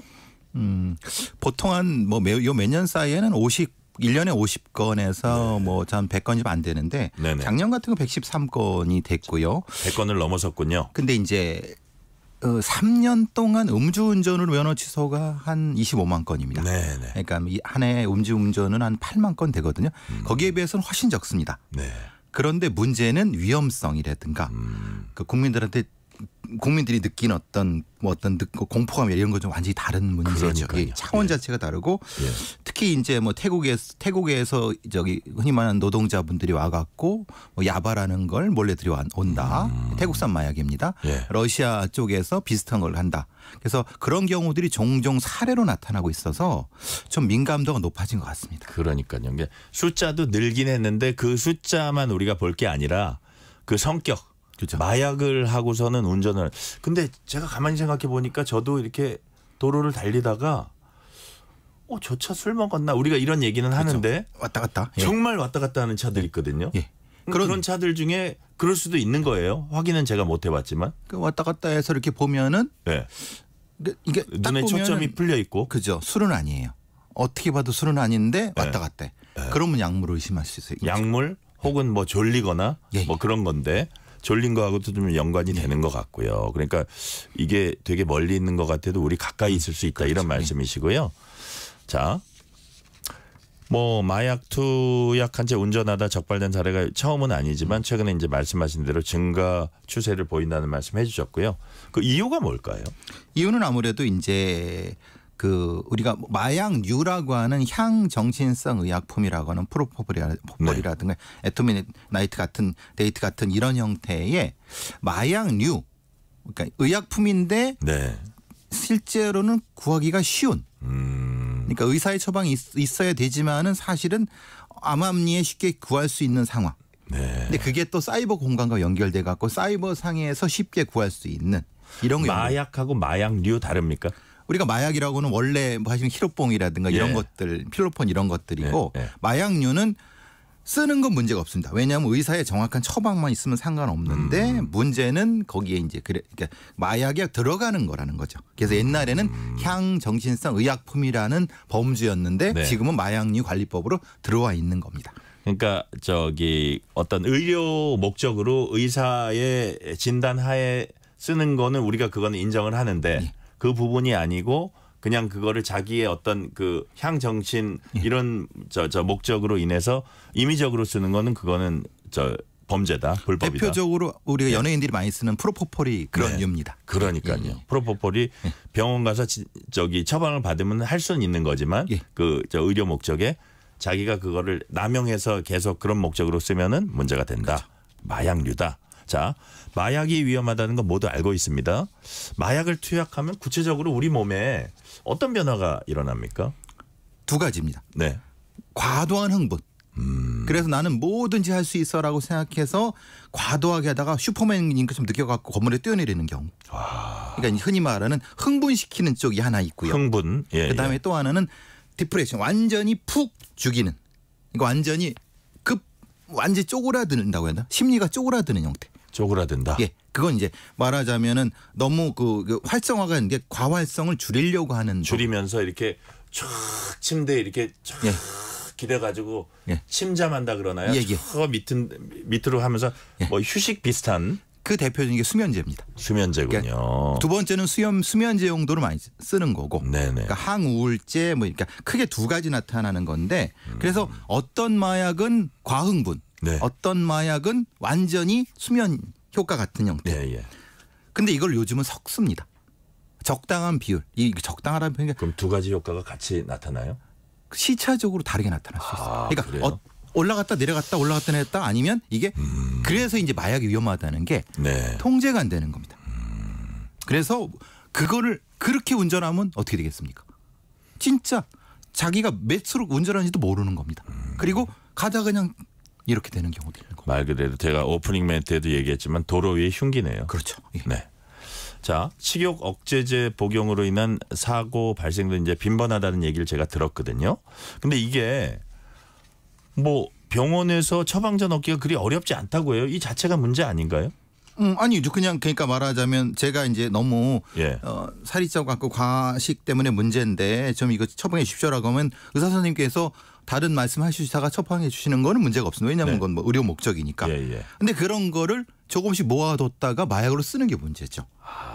그러면 억제제니까 이것은 모든 그 욕구를 줄이는 겁니다. 그러니까 제가 말씀드리는 두 번째 효과가 나타나는 거죠. 그러면 의사 입장에서도 그거를 처방을 해줬기 때문에 그게 그런 용도로 쓰인다는 걸 모를 수도 있겠네요. 대부분 모르죠. 그리고 100% 거의 모른다고 보는 거죠. 의사 선생님들이 그 불법적으로 하시겠습니까? 근데 이용하긴 그렇게 이용할 수 있다는 겁니다. 그러니까 우리가 생각하는 마약 운전은 아까 말한 필로폰이나 뭐 이런 코케인이나 뭐 이런 것들, 코케인 좀 비싸긴 하지만 여하튼 그런 것들을 이용한 것도 있지만 좀 더 흔한 거는 이런 식으로 향진 정신성 의약품. 그게 95% 이상. 95% 이상이다. 그러니까 거기에 어떤 제도적인 허점, 구멍이 있는 거네요. 큰 구멍이 있는 큰 거죠. 구멍이 있다. 자, 그렇다면 구멍이 있다면 경찰이 이제 음주운전하고 이제 대비를 하면서 좀 이제 설명을 들어볼게요. 경찰이 종종 음주운전 일제 단속을 합니다. 근데 마약 운전 일제 단속한다는 얘기는 못 들어봤는데 뭐 현실적으로 쉽지는 않을 것 같은데 그 이유가 뭘까요? 무슨 마약을 하는지가 문제입니다. 그럼 마약이 제가 말씀드린 것처럼 한두 개가 아니거든요. 그러면은 그걸 이제 사실 음주는 알코올이라는 성분을 호흡기로 이렇게 한 번에 측정할 수 있지 않습니까? 근데 마약은 종류가 다 다릅니다. 작용기가 다 다르기 때문에 그러면은 뭐냐 그 일선에 나오는 경찰들이 그 마약에 대한 키트라든가 이런 간이 키트를 다 가져 나와야 됩니다. 근데 그게 현실적으로 누구를 잡으려고 타겟팅을 해가지고 오지 않은 한 그러고 다닐 수가 있냐 이거죠. 지금. 그렇죠. 그리고 그 마약 키트가 비쌉니다. 비싸요. 일단 비싸. 왜냐하면 우리가 호흡기로 하는 음주운전은 사실은 기계로 되니까 사실은 그건 그게 비싸지 않고 그 정도는 감당할 수 있는데 마약 키트는 각 곳곳이 있는 것을 20개짜리 하나를 한 사람 앞에 해야 되거든요. 그걸 감당해낼 수가 있냐 비용이. 이런 비용의 문제도 있고요. 그렇기 때문에 마약 단속이라는 건 사실은 논리적으로 사실 성립되기 힘든 겁니다. 특히 우리나라 현실에서는 그죠? 가능한 것은 종합 어떤 검출 키트가 미래에는 하면은 불어보세요 아니면 찍어보세요 침 찍어보세요 이렇게 해서 할 수 있는 건 미래에 개념적으로는 있는데 지금은 사실은 좀 어렵습니다. 어떻게 보면 현실적으로는 지금의 어떤 단속 건수나 이런 거를 볼 때 사람들을 막아놓고 그거를 검사한다는 게 좀 현실적이지는 않아 보여요. 그래서 법에도 그냥 관련된 약물 관련된 것이 있지 어떤 것이라는 건 사실은. 그러니까 어쨌든 그 틈을 비집고 마약 운전이라든지 마약 흡입이라든지 마약 유통이라든지 이런 게 이제 늘어나고 있는 거 보이는데 우리 프로파일러님 말씀하신 대로 그렇게 마약 운전자 단속에는 현실적 제약이 있어 보이는데 법률 규정에도 어떤 맹점 같은 게 좀 있습니까? 왜냐하면은 약물 운전을 단속하는 부분에서는 약물 운전을 하면은 처벌을 받습니다. 근데 그럼 그 사람이 약물 운전했다는 걸 확인을 해야 되지 않습니까? 그럼 딱 육안으로 봐서 당신 선생님 좀 이상합니다. 저 검사. 근데 그게 안 된다는 겁니다. 이게 뭐냐 강제로 영장을 할 수 있는 형태의 법률 규정이 미비합니다.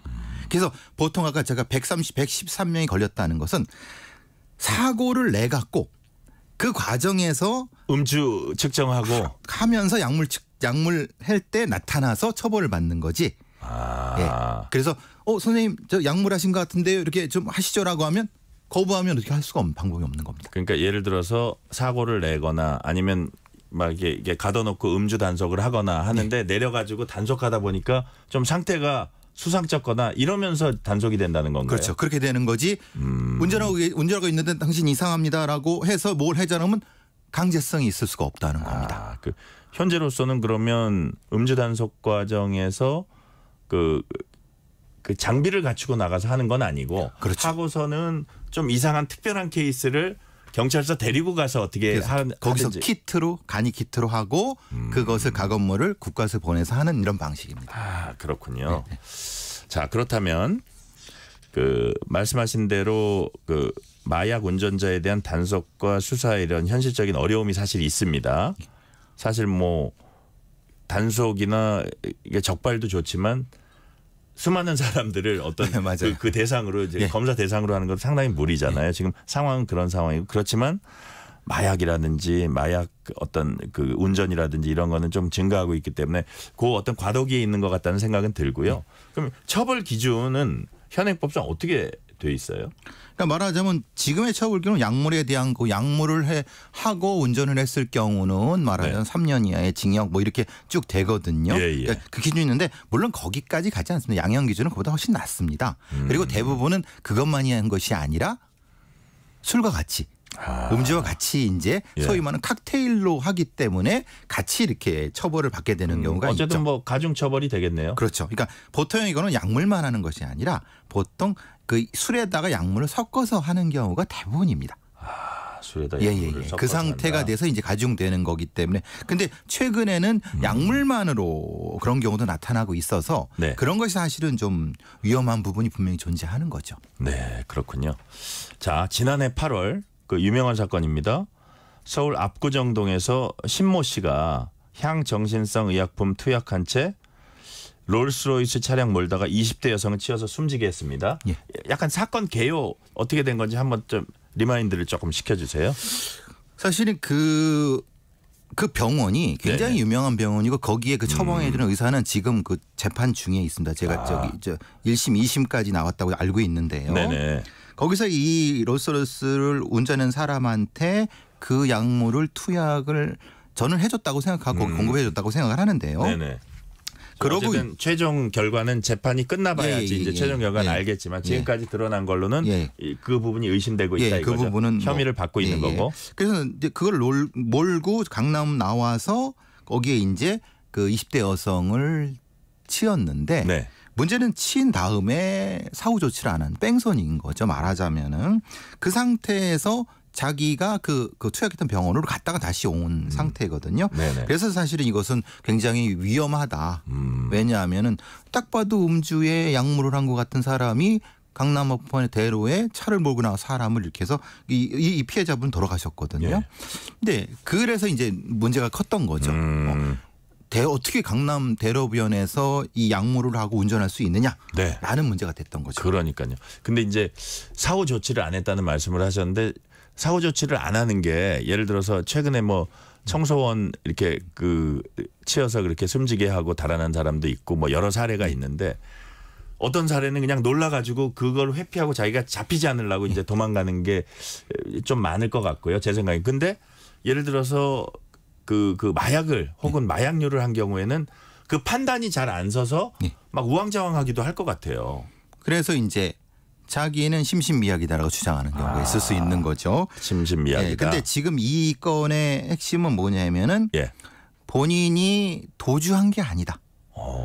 자기는 핸드폰을 잃어버린 것 같아서 이 핸드폰을 가지러 잠깐 나갔다 왔을 뿐이다. 근데 그건 사실 사람을 치워놓고 멀쩡한 정신이면 할 수 있는 얘기는 아니잖아요. 무슨 얘기는 아니죠. 그래서 이제 사실은 좀 문제가 됐던 부분들인 거고 실제로 그래서 이제 형량이 20년에서 10년으로 줄은 것은 20년에서 대폭 이제 10년으로 줄은 거죠. 그 이유가 뭡니까? 뺑소니가 아니라는 거죠.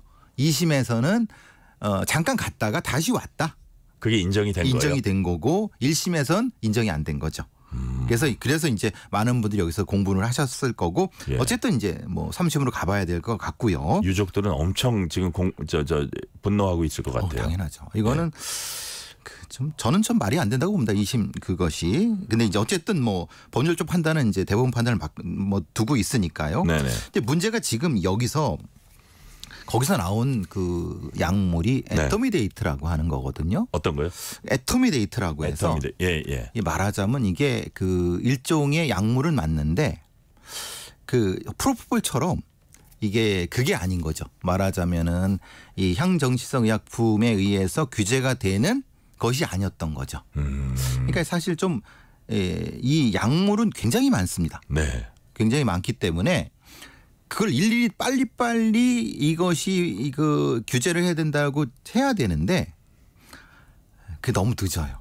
우리에게. 그러니까 약물의 그 어떤 개발이나 발전 속도는 굉장히 빠른데 그것을 규제하려고 하는 어떤 시스템은 좀 늦죠. 그러니까요. 그리고 지금 말씀을 들어보니까 그냥 우리가 생각하는 마약들도 종류가 많지만 향정신성 의약품 이런 것들이 워낙 종류가 많으니까 그게 어떤 환각의 목적으로 그거를 복용하려는 사람은 우리가 어떻게 보면은 그 어떻게 스펙트럼도 너무 넓기 때문에 그 어떤 그 단속하는 데 있어서 쉽지 않을 것 같은데 방금 프로파일러님이 말씀하신 그래서 마약 운전 단속할 방안을 강구하고 처벌 기준을 좀 구체화 강화해야 된다 이런 사실은 구체화죠. 이게 구체화되지도 않은 것 같아요 지금. 그렇죠. 그래서 지금은 사실은 경찰이 손 놓고 있는 거죠. 그러니까 방법이 없는 상태인데 어떤 기준이 있어야 단속을 하든지 말든지 할 거 아니에요. 그러면은 아예 그럼 이런 것이 어떤가 하는 이제 어떤 주장은 있습니다. 뭐냐면 특정한 약물 주요하게 많이 소비되는 약물의 키트만 우선적으로 하자. 그거를 정해놓고 거기에 따라서 음주 측정과 또 동일한 법적 적용을 하자. 첫 번째 부분이고요. 뭐 다 하지 않더라도 몇몇 약물이라도 정해놓고. 왜냐하면 큰 피해를 줄 수 있는 가장 대표적인 뭐 5가지라도 예를 들어서. 예를 들면서 그리고 또 하나 이게 안 된다고 하면은 영장주의를 조금 바꾸자. 왜냐하면 지금은 영장이 있어야 강제로 데려갈 수 있는데 소위 말하는 디지털 영장이라든가 아니면 영장의 발급 요건 좀 신속하게 하자. 지금은 그 판사 앞에 데려가서 아니면 뭔가 이제 그걸 서류를 해야 되는 시간이 너무 걸리지 않습니까? 네네. 그러니까 그게 아니라 이제 뭐 외국 영화에서 나오는 것처럼 이제 이 핸드폰 같은 디지털 형태로 쓰고 발급해 주시고 사후에 거기에 대한 보완을 하는 방식의 두 가지가 크게 얘기되고 있습니다. 근데 두 번째 부분은 좀 논란이 있을 수 있습니다.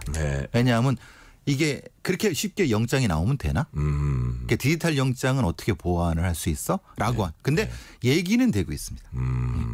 그러니까 어쨌든 무죄 추정주의인데 거기에 대해서 되게 억울한 피해자를 또 생산할 수도 있다 이런 말씀 같은데 지금 어떤 법안 같은 거 준비되고 있는 게 있는 것 같은데요. 그 국회 문턱 넘지 못하고 있다고 해요. 이 이유가 뭡니까?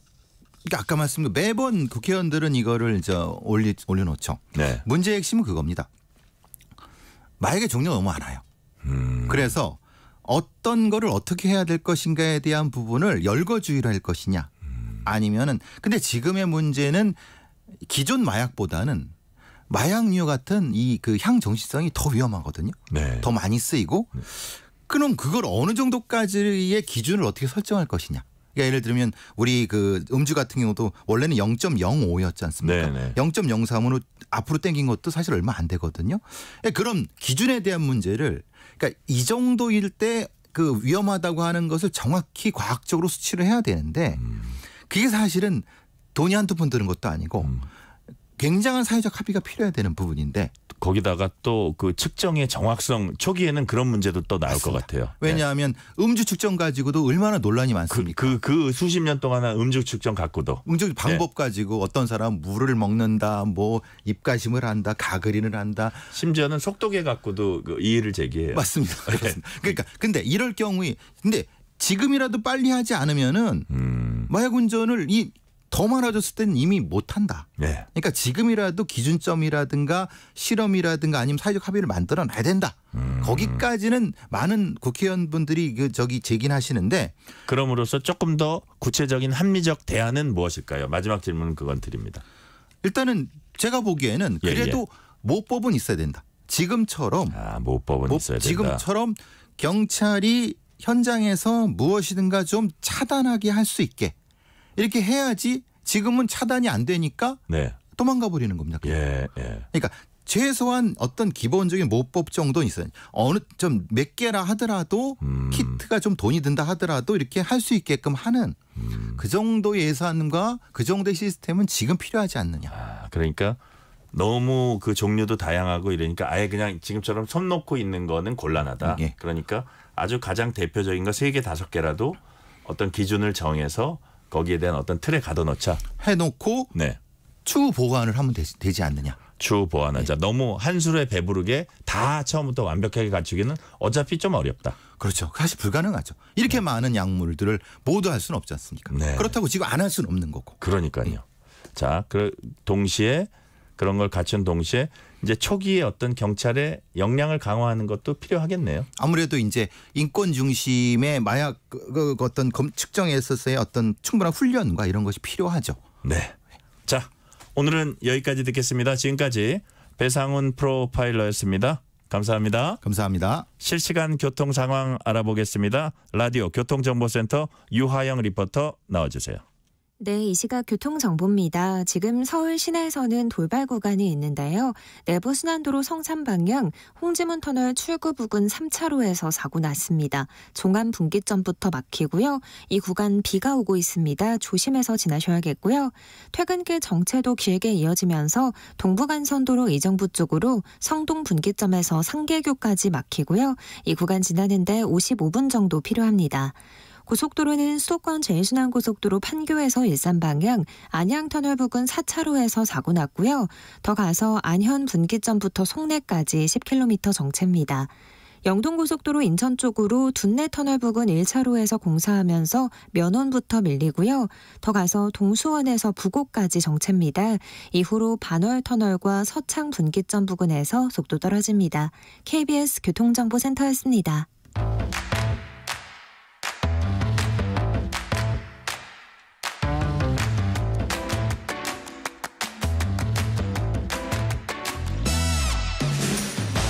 파고 또 파고 골라서 엄선한 뉴스만 전해드립니다. 파파뉴 코너. 오늘은 서은영 뉴스 큐레이터 나오셨습니다. 어서 오세요. 안녕하세요.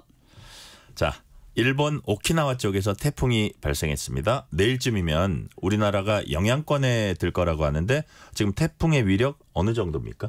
지금 9호 태풍 종다리인데요. 네. 현재 이제 일본 오키나와 인근에서 이제 발생해서 초속 한 19m 이제 최대 풍속 기준입니다. 지금 이 속도로 이제 북상하고 있는데요.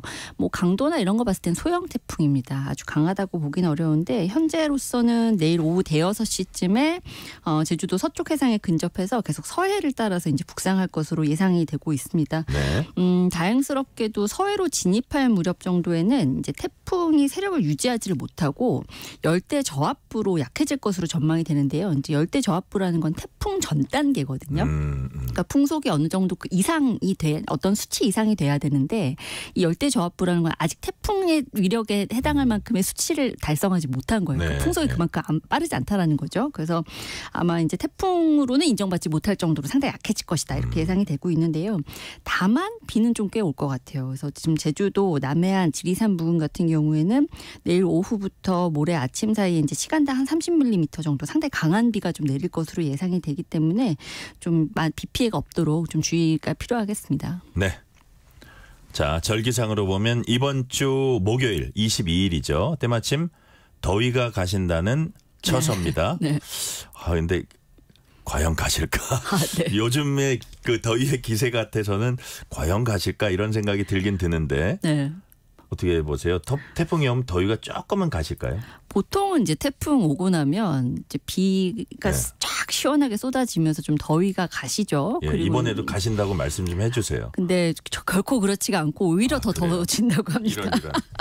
상당히 좀 암울한 뉴스인데요. 네. 이제 태풍이 오히려 이 덥고 습한 공기를 몰고 와서 오히려 이제 한층 더 이 더위가 심해질 것이다. 이렇게 좀 예보가 되고 있습니다. 지금 그래서 이달 하순까지 이제 열대야 그리고 낮에는 폭염 계속 이어질 것으로 좀 예상이 되는데 서울 같은 경우에는 지금 지난달 21일부터 계속 열대야가 이어져서 지금 29일째인데 기상관측 역사상 이렇게 열대야가 길게 나타난 게 사상 처음이라고 하거든요. 기상관측 이후 처음. 그렇습니다. 예. 거의 117년 만에 처음이다 이렇게 이야기하는데 지금 뭐 이 수치 이상으로 사실 더 길어지겠죠. 이달 말까지 이제 이 열대야 이어질 것이라고 하니까 지금 뭐 기상청 중기예보를 보면 이달 28일까지 이제 서울 밤사이 최저 기온 25도 밑으로 안 떨어진다. 그러니까 25도 밑으로 안 떨어진다는 게 열대야라는 같은 이야기예요. 그래서 이제 그때까지는 열대야 속에 상당히 좀 밤잠을 설치시는 분들이 많겠다 이렇게 좀 예상이 되고요.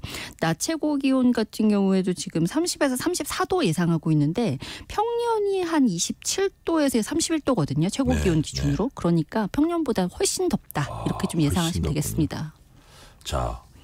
인명피해 같은 것도 좀 나고 그랬던 것 같아요. 네. 올해 사실 인명피해도 좀 상당히 심각한 수준인데 이제 사망자는 그래도 24명이어서 이제 좀 비슷하게 더웠던 이제 가장 더웠던 해들 막 이제 꼽는 해들 있죠. 2018년, 1994년에 비하면은 사망자는. 나쁘지 않은 편이지만 문제는 지금 일단은 온열 질환자 자체가 굉장히 숫자가 높습니다. 그러니까 2,741명 지금 지난 17일까지 집계 기준이고요. 지금 뭐 이렇게 논밭에서 일하시다가 뭐 사망하는 사례들 좀 상당히 안타까운 사례들이 이어지고 있는데 상당히 좀 조심하셔야 될 것으로 보이고요. 재산 피해도 좀 잇따르고 있습니다. 그러니까 네. 지금 폭염으로 폐사한 가축수 90만여 마리 넘었다 이렇게 뉴스 나오고 있고요. 양식장 지금 폐사 신고도 계속 이어지고 있거든요. 네네. 어패류들 상당히 좀 폐사 좀 피해 있어서 이런 것도 또 물가에도 또 영향을 미칠 수 있는 것으로 좀 보이고요. 지금 이런 기록적인 폭염이 좀 계속되다 보니까 기상청에서 올해 처음으로 폭염벽서를 내겠다고 좀 준비를 하고 있습니다. 아, 그래요? 네, 지금까지 이제 장마, 뭐 태풍, 엘니뇨 뭐 이런 것들에 대해서 백서 낸 적이 있지만 폭염에 대한 백서 내는 건 이번이 처음이라고 하거든요. 그러니까요. 그동안 이제 우리나라에 있었던 뭐 폭염에 대한 기록들, 뭐 폭염이 왜 발생하는지, 뭐 원인과 구조라든지, 뭐 중장기적으로 폭염이 어떻게 될 건지, 뭐 폭염이 사회에 미치는 영향 어떤 건지 이런 것들 좀 내용을 담아서 좀 충실하게 담아낼 예정이라고 합니다. 일단 우리 서은영 큐레이터 말씀 들어보니까 이달 말까지는 좀 마음속으로는 포기하고 어떤 네. 좀 대비를 하면서 건강 관리를 해야겠네요. 네, 그렇습니다. 네. 자, 지금부터는 조금 다른 소식입니다. 오늘부터 한미 군 당국이 한반도 방어를 위한 연합 군사훈련 을지 자유의 방패 연습을 시작했어요? 네, 그렇습니다. 오늘 이제 동해안 인근 해상에서 이제 해군 1함재 사령부가 항공 구조 훈련을 전개했거든요. 네. 이 훈련 시작으로 해서 오는 29일까지 이제 한미 연합 군사 훈련이 진행이 됩니다. 올해는 야외 기동 훈련이 굉장히 많아졌다고 해요. 그래서 지난해보다 10차례 늘어서 모두 48회 진행이 되고요.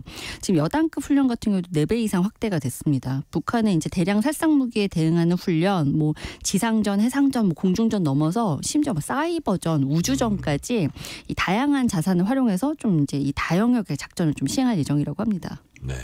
뭐 가짜 뉴스와 활용한 여론전, 심리전 이런 것까지 한다고 하고요. 네네. 아주 다양하게 하는데, 근데 을지 연습 계기로 국무회의가 열렸습니다. 회의 자리에서 윤석열 대통령이 어떤 말을 했습니까? 네, 상당히 뭐 발언 내용들이 오늘 좀 뉴스 보도가 많이 됐는데요. 네네. 일단 윤 대통령은 혼란과 분열을 차단하고 전 국민의 항전 의지를 높일 수 있는 방안을 적극 강구해야 한다면서 이번 연습이 북한의 회색지대 및 군사적 복합 도발, 국가 중요 시설 타격을 비롯한 다양한 위기 상황을 상정해 대응하는 통합 절차를 숙달하는 데 중점을 둘 것이다. 이렇게 좀 설명을 했습니다. 네. 이제 전쟁 양상이 사실 굉장히 복잡해지고 있잖아요. 요즘은. 그러니까요. 아까 말씀하신 대로 뭐 여론전, 사이버전, 심지어 뭐 공중전, 지상전 이런 게 다 복합적으로 좀 나타나는데 윤 대통령 역시 좀 이에 대한 철저한 대비가 필요하다 이렇게 좀 주문을 하기도 했는데요.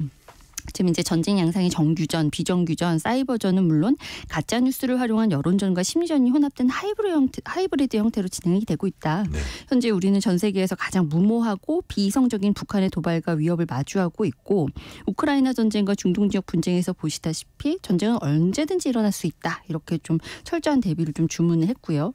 대통령 이제 과거 발언에서 이제 등장한 적이 있는 반국가 세력 이에 대한 좀 언급이 오늘 좀 눈에 띄었는데요.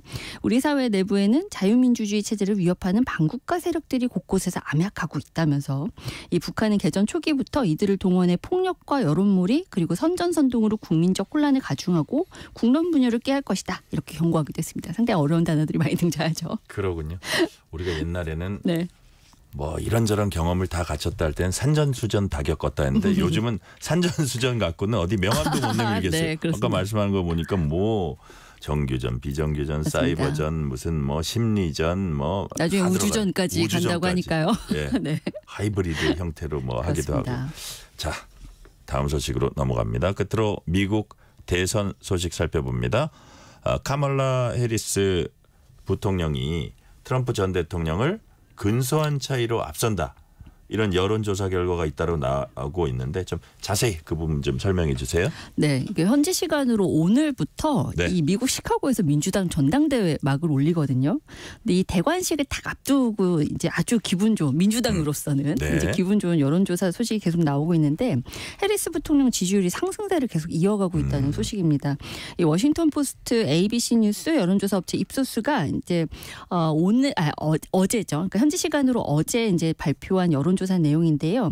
이제 이 해리스 부통령과 트럼프 전 대통령 양자 대결로 만약에 붙었을 때 이 가상 이제 대결을 해봤더니 해리스 부통령이 49%, 트럼프 전 대통령이 45%. 네. 그러니까 4%포인트 앞선 결과로 나온 거죠. 네. 그리고 이제 또 제3의 후보를 포함을 시켜서 다자간 대결을 한번 가상으로 지금 진행을 해봤더니 해리스 부통령이 47%, 트럼프 전 대통령이 44%. 그러니까 3% 포인트. 그러니까 어떤 이제 시나리오에서든 해리스 부통령이 아주 근소한 차이로 계속 앞서는 결과가 나온 겁니다. 오차범위 내라 할지라도 그렇습니다. 네네. 네. 그리고 이제 같은 날 또 이제 CBS 방송하고 유고부가 진행한 이제 여론조사 결과가 나왔는데 여기서도 해리스 부통령이 51%, 트럼프 전 대통령이 48%. 거의 비슷하네요. 네. 조사들이. 그렇습니다. 그러니까 네. 역시 말씀하신 대로 좀 오차범위 이내 근소한 차이라서 뭐 얼마든지 뭐 뒤집힐 수도 있고요.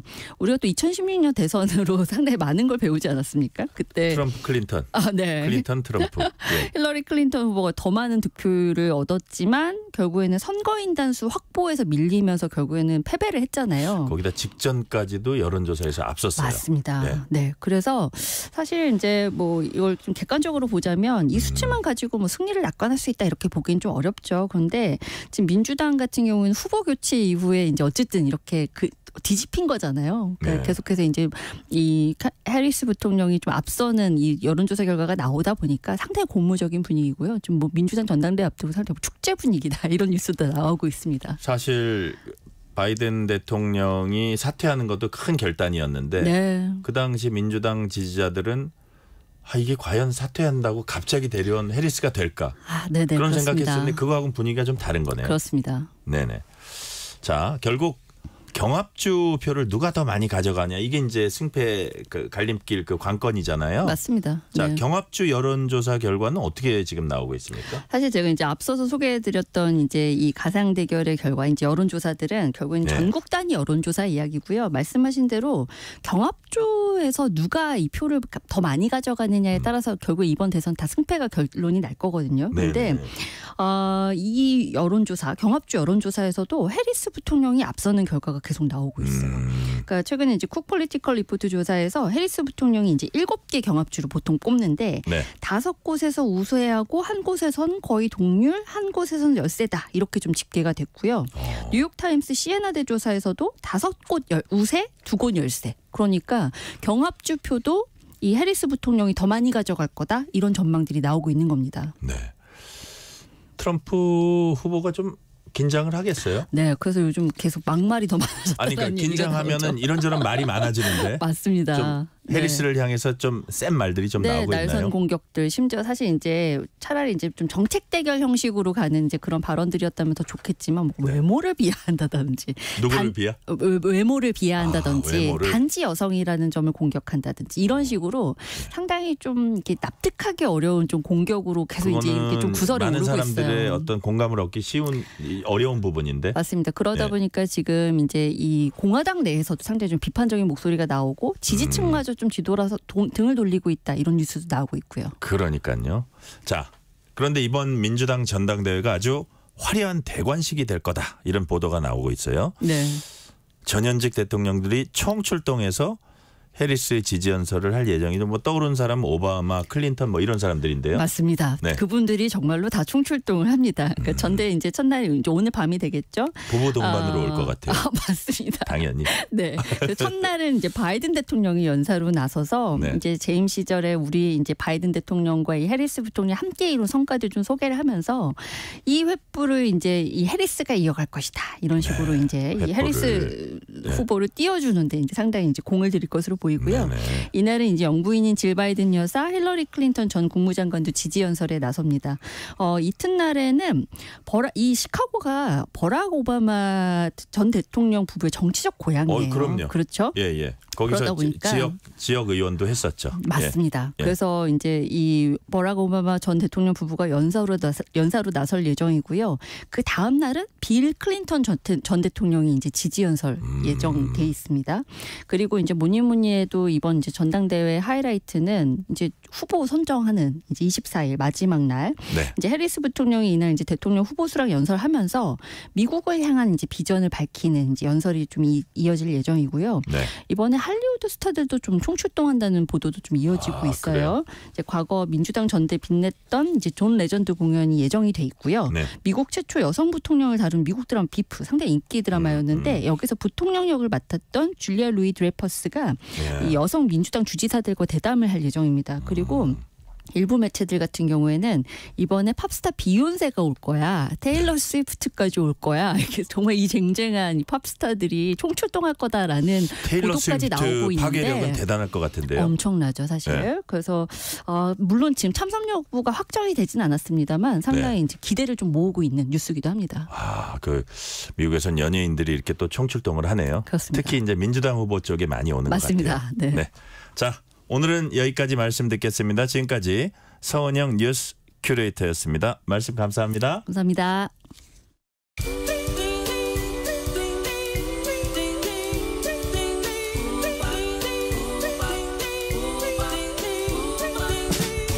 오늘 하루 뉴스를 정리해주는 다정한 편지 한 통. KBS 1라디오 뉴스레터 K.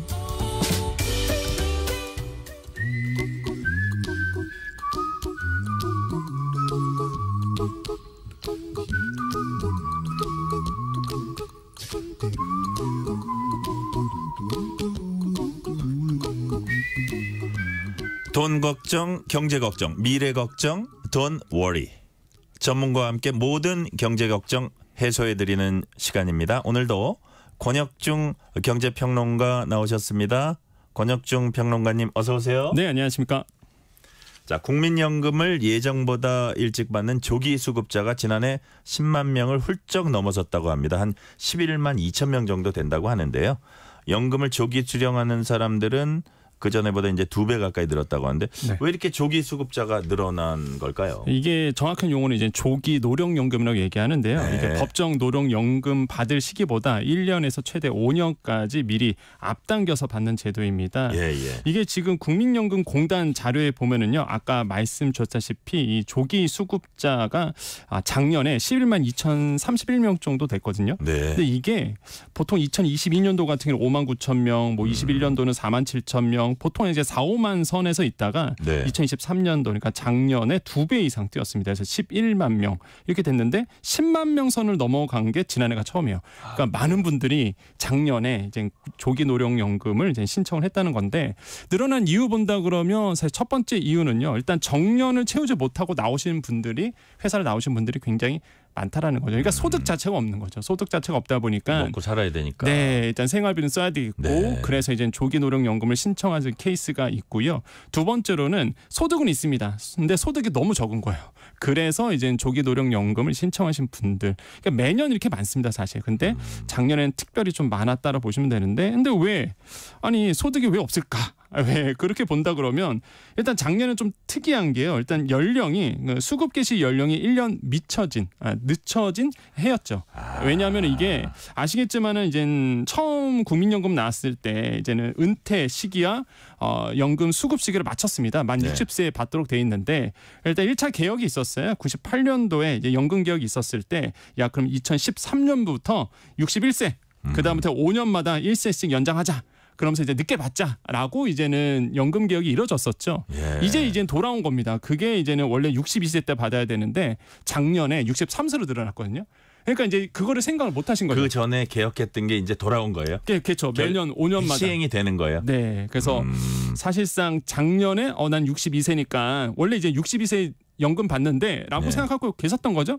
근데 이제는 딱 작년에 63세로 딱 바뀐 거예요. 그래서 이제는 그러면 이제 못 받잖아요. 그래서 이제는 이제 조기 노령연금을 신청하신 분들 많았고, 근데 이게 통계상 보면은요, 실제 이렇게 5년마다 늘어날 때가 있습니다. 그게 뭐냐면은 2013년도에 61세가 됐고요, 18년도에 62세가 됐고, 요번 2023년부터 63세가 되는 거고, 2028년도에는 64세가 돼요. 근데 그 첫 해마다 항상 조기 노령연금 수급 첫 해에 해당되는 연령.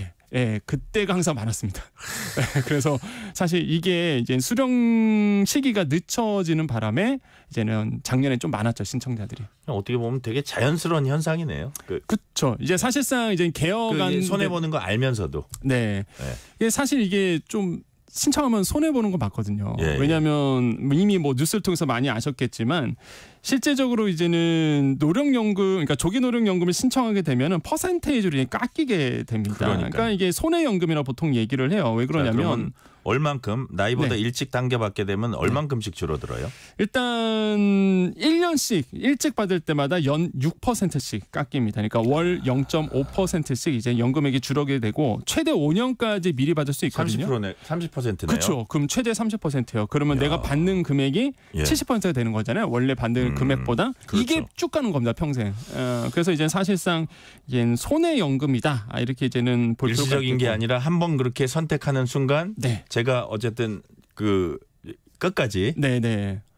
가는 거예요. 예, 70%로 만약에 5년 먼저 받으면 70%로 끝까지 가는 겁니다. 그래서 살아갈 2년 먼저 받으면 12%? 맞습니다. 그래서 지금 보면은 4년 먼저 받으면 76%, 3년 먼저 받으면 82%, 그다음에 2년 먼저 받으면 88%, 12% 깎이는 맞습니다. 거네요. 예, 1년 먼저 받으면 94% 수준으로 이제 계속 받는 거다 보니까 저는 솔직히 추천 안 드려요. 이게 조기노령연금 받는 거를 먼저 받는 걸 추천 안 드리는데 일단은 뭐 급하니까. 평론가님.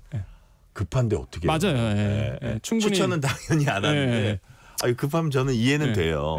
저도 이제 충분히 어떤 말인지 알아요. 이제 노후가 준비가 안 됐고 그러니까요. 특히 지금 이제 연금 받으시는 분들이 저는 이제는 참 안타까운 게 이제 자식들한테 많이 희생을 많이 한 세대거든요. 그러니까요. 그러다 보니까 노후 준비가 제대로 안 되신 분들이 베이비 부머 세대도 많고요. 그래서 그게 좀 안타깝다라고 생각을 해봅니다. 그러니까요. 네. 직장에서 또 직장이 있을 때는 잘 못 느끼다가 맞아요. 막상 나와 보니까 또 그런 이게 방법이 없는 경우도 많고 그렇다면 좀 조기 수령할 수도 있는 거예요? 조건이 따릅니까? 조기 수령하려면? 네. 조기 수령 만약에 무조건 다 되는 건 아닙니다. 일단은 어떤 조건이 최근 있죠? 3년간 월 평균 298만 원 미만 소득이어야 됩니다. 그러니까 3년간 평균 봤을 때 뭐 298만 원 넘었다. 그러면 사실상 해당 사항이 없고요. 그 미만이어야지만 이제 받을 수 있고 그다음에 최소 국민연금 10년 이상 가입을 하셨어야 돼요. 당연히 이제는 수급 받으려고 그러면 10년 이상 가입하셔야 되잖아요. 최소 10년 이상 가입을 해야 되겠고 그다음에 이제는 최대 5년 이제 앞당겨서 받을 수 있다라는 거 꼭 기억을 좀 해주셨으면 좋겠습니다. 우리가 이제 앞당겨서 받으면 6%씩 손해다 말씀하셨는데 아니 내가 늦게 받겠다. 네. 하면 뒤에 받을 수도 있잖아요. 맞습니다. 이게 이제는 연금을 이제 오히려 이제 뒤로 받는 제도도 있는데, 근데 아까 제가 먼저 좀 요거 말씀 좀 드리고 싶어요. 어떤 거냐면 아까 제가 말씀드렸잖아요. 이제 먼저 받으면은 좀 손해다라고 이제 뭐 말씀드렸는데 사실상 이제 72세 기준으로 보셔야 됩니다. 그러니까 72세 뭐 이렇게 그러면 안 되겠지만 아니 그러니까 우리가 몇 살까지 사느냐 그 얘기 하시는 거죠 지금. 맞아요. 72세 가슴이 좀 떨리네. 그러니까, 말씀해 주세요. 네, 사실 이제 뭐 그러면 안 되겠지만 72세 전에 돌아가신다 그러면 조기 노령연금 신청하시는 게 낫고요. 당연히 그거는 그죠. 근데 이게 72세로 좀 변곡점이 생겨요. 72세를 기준으로. 네, 72세 기준으로 봤을 때. 만약에 더 오래 산다라고 본다 그러면 조기노령연금이 손해고 72세 전에 만약에 그러시면 안 되겠지만 돌아가신다 그러면 일단 조기노령연금이 더 이익이죠. 자 그렇다면 예를 들어서 우리 지금 평균 연령이 남자가 한 80대 초중반 되지 않습니까? 그죠? 맞습니다. 여자는 조금 한 두세 살 더 많고 그거를 평균 연령으로 일단 따지죠. 그러면은 어쨌든 지금의 어떤 조기 수령이 당연히 손해네요. 그렇죠. 이거 확률상 본다 그러면 통계청 자료가 있거든요. 그러니까 통계청 자료 보면은 남자 같은 경우에요. 이제 만 60세이신 분이 70세까지 생존할 수 있는 확률이 90%고요. 그다음에 75세까지 살 확률이 81% 조사가 됐습니다. 여성분 같은 경우에는 60세 여성이 70세까지 살 확률이 96%나 되고요. 96%. 75세까지 생존 확률이 92% 정도 되거든요. 그러니까 이제는 확률상 본다 그러면 조기노령연금은 손해일 수밖에 없는 거죠. 예를 들어서 나는 조금 많이 받기 위해서 몇 년 늦게 받겠어. 네네네. 그런 분들이 예를 들어서 뭐 만약에 63세에 받을 수 있는 분이 한 5년 늦게 받을 수도 있는 거예요? 네, 맞습니다. 사실상 요거 같은 경우에는 마찬가지로 6%씩 늘어납니까? 그렇지는 않습니다. 이게 그건 아니에요. 그러니까 연기연금이라고 보통 얘기하는데 오히려 이제 늦게 받으면 더 연금액을 더 받습니다. 그런데 1년 늦게 받을수록 7.2%, 그러니까 월 0.6% 정도 이제 더 받게끔 돼 있어요. 그래서 1년 늦춰서 7.2%니까 최대 5년 후면 36%까지 이제 더 받을 수 있게 됩니다. 더 받을 수 있다. 그러니까 근데 그런 분들은 좀 더 오래 사셔야겠네요. 사실은 소기의 목적을 달성하려면. 그렇죠. 맞습니다. 근데 사실상 이게 산다는 게 뭐 그거는 뭐 아무도 장담을 못 하잖아요. 그러니까요. 그래서 사실상 이제 여유가 있으신 분들만 사실 이런 연기연금을 좀 신청하는 편이고 어쨌든 간에 이제 뒤늦게 받으면은 사실상 더 많은 연금액을 이제 받을 수 있다 이렇게 보시면 되겠습니다. 그러니까요. 자, 그러니까 우리 권혁중 평론가님 말씀에 내가 행간을 딱 들어보니까 여건이 되면 제때 받아라. 막 약간 표정이 그런 표정이신 것 같고요. 네네. 자, 그럼 조기 수급 신청하는 분들이 이렇게 많다고 말씀하셨는데 네네. 이런 현상들 뭐 좀 돈이 필요하니까 그런 건데 전체 사회적이나 경제적인 관점에서 보면 이거 이 현상은 어떻게 분석을 해야 될까요? 사실상 이게 소득이 없어서 사실상 이제 먼저 신청하시는 거거든요. 그러니까 이게 사회적 현상이라고 좀 보는데 그러니까 소득 절벽이 생깁니다. 왜 그러냐면 저도 이제 좀 안타깝게 생각하는데 지금의 우리나라의 이제 공식적인 은퇴는 만 60세잖아요. 네. 정년이. 근데 지금 상황을 본다 보면 올해 같은 경우는 그 국민연금은 63세부터 만 63세부터 받습니다. 그럼 3년간의 소득 절벽 현상이 이제 일어나게 되죠. 그것 때문에 사실상 지금 국민연금 좀 말들 많은 거거든요. 내가 딱 은퇴하고 나서 바로 국민연금을 받아야 되는데 이게 안 맞는 거예요. 그래서 그러니까요. 3년 동안에 이제 소득 공백이 생기게 되거든요. 근데 더 문제가 지금 통계청 자료를 보면은요, 우리나라의 평균 퇴임 연령이 만 49세입니다.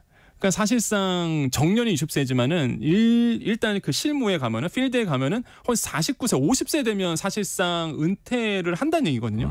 그럼 사실상 내가 만약에 은퇴 준비가 안 돼 있으면 소득이 발생할 수가 없는 겁니다. 그러면 그 사이에 정말로 뭐 엄청난 힘든 생활고가 이제 일어날 수밖에 없기 때문에 그래서 많은 분들이 이제 조기 노령연금을 신청하신 거거든요. 그래서 이런 문제가 좀 풀어져야 된다. 이런 문제를 좀 정부가 해결해야 되는 부분이지 않을까라고 생각하고 그래서 저는 항상 말씀드리는 게 은퇴 준비를 정말로 잘 해놓으셔야 된다라는 말씀을 드려요. 회사 다닐 때부터? 예, 회사 다닐 때부터. 조금 일찍부터? 일찍부터. 그러니까 저는 뭐 좀 더 세게 말씀드리면 청년 때부터 해놔야 된다. 이런 얘기 많이 하거든요. 예, 그래서 아니 그게 틀린 얘기가 아닌 것 같아요.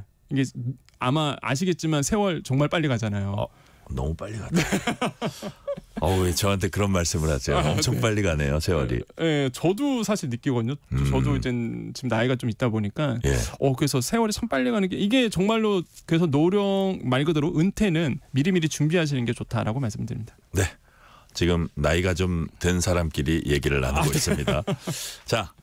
그 초고령 사회를 우리가 65세 이상 인구 20% 넘으면 이제 초고령 사회라 그러잖아요. 네네. 우리나라가 내년에 이제 해당이 될까 봐요. 그래서 지금 연금 가입 현황 어떻습니까? 이게 지금 이것도 이제 국민연금공단 자료인데요. 2023년 말 기준으로 봤을 때 만 18세에서 59세 가입 대상 인구 중 한 73%가 국민연금에 가입되어 있고요. 65세 이상 어르신들 중에서 51%가 국민연금을 받고 계시고요. 저소득층 같은 경우에는 10명 중 4명만 가입이 되어 있습니다. 그러면 이제 소득이 높으신 분들, 그러니까 중위급 대신 소득 수준이 중 정도 된다라고 보는 분은 78% 가입되어 있고요. 소득 수준이 상이라고 보시는 분들이 이제 80% 정도 가입되어 있어요. 전체 본다 그러면 사실상 소득이 높을수록 국민연금을 가입하는 율이 더 많아지는 거죠. 그래서 소득이 낮을수록 국민연금 가입률이 떨어집니다. 그래서 사실상 이게 더 큰 문제죠. 이런 분들이 더 어렵다 보니까 공적연금의 사각지대에 좀 놓여 있다라고 말씀을 드립니다. 유만식님이 일단 바꿔봅니다. 왜? 살기 힘든 사람이 받는 겁니다. 그 이유를 모릅니까? 참이라고 말씀해 주셨고요. 맞아요. 자, 이제 쓰는 씀씀이에 따라 다르겠지만 우리 평론가님이 보시기에 보통 은퇴 후 생활비 요 정도로 이렇게 좀 우리가 규모 있게 써야 된다.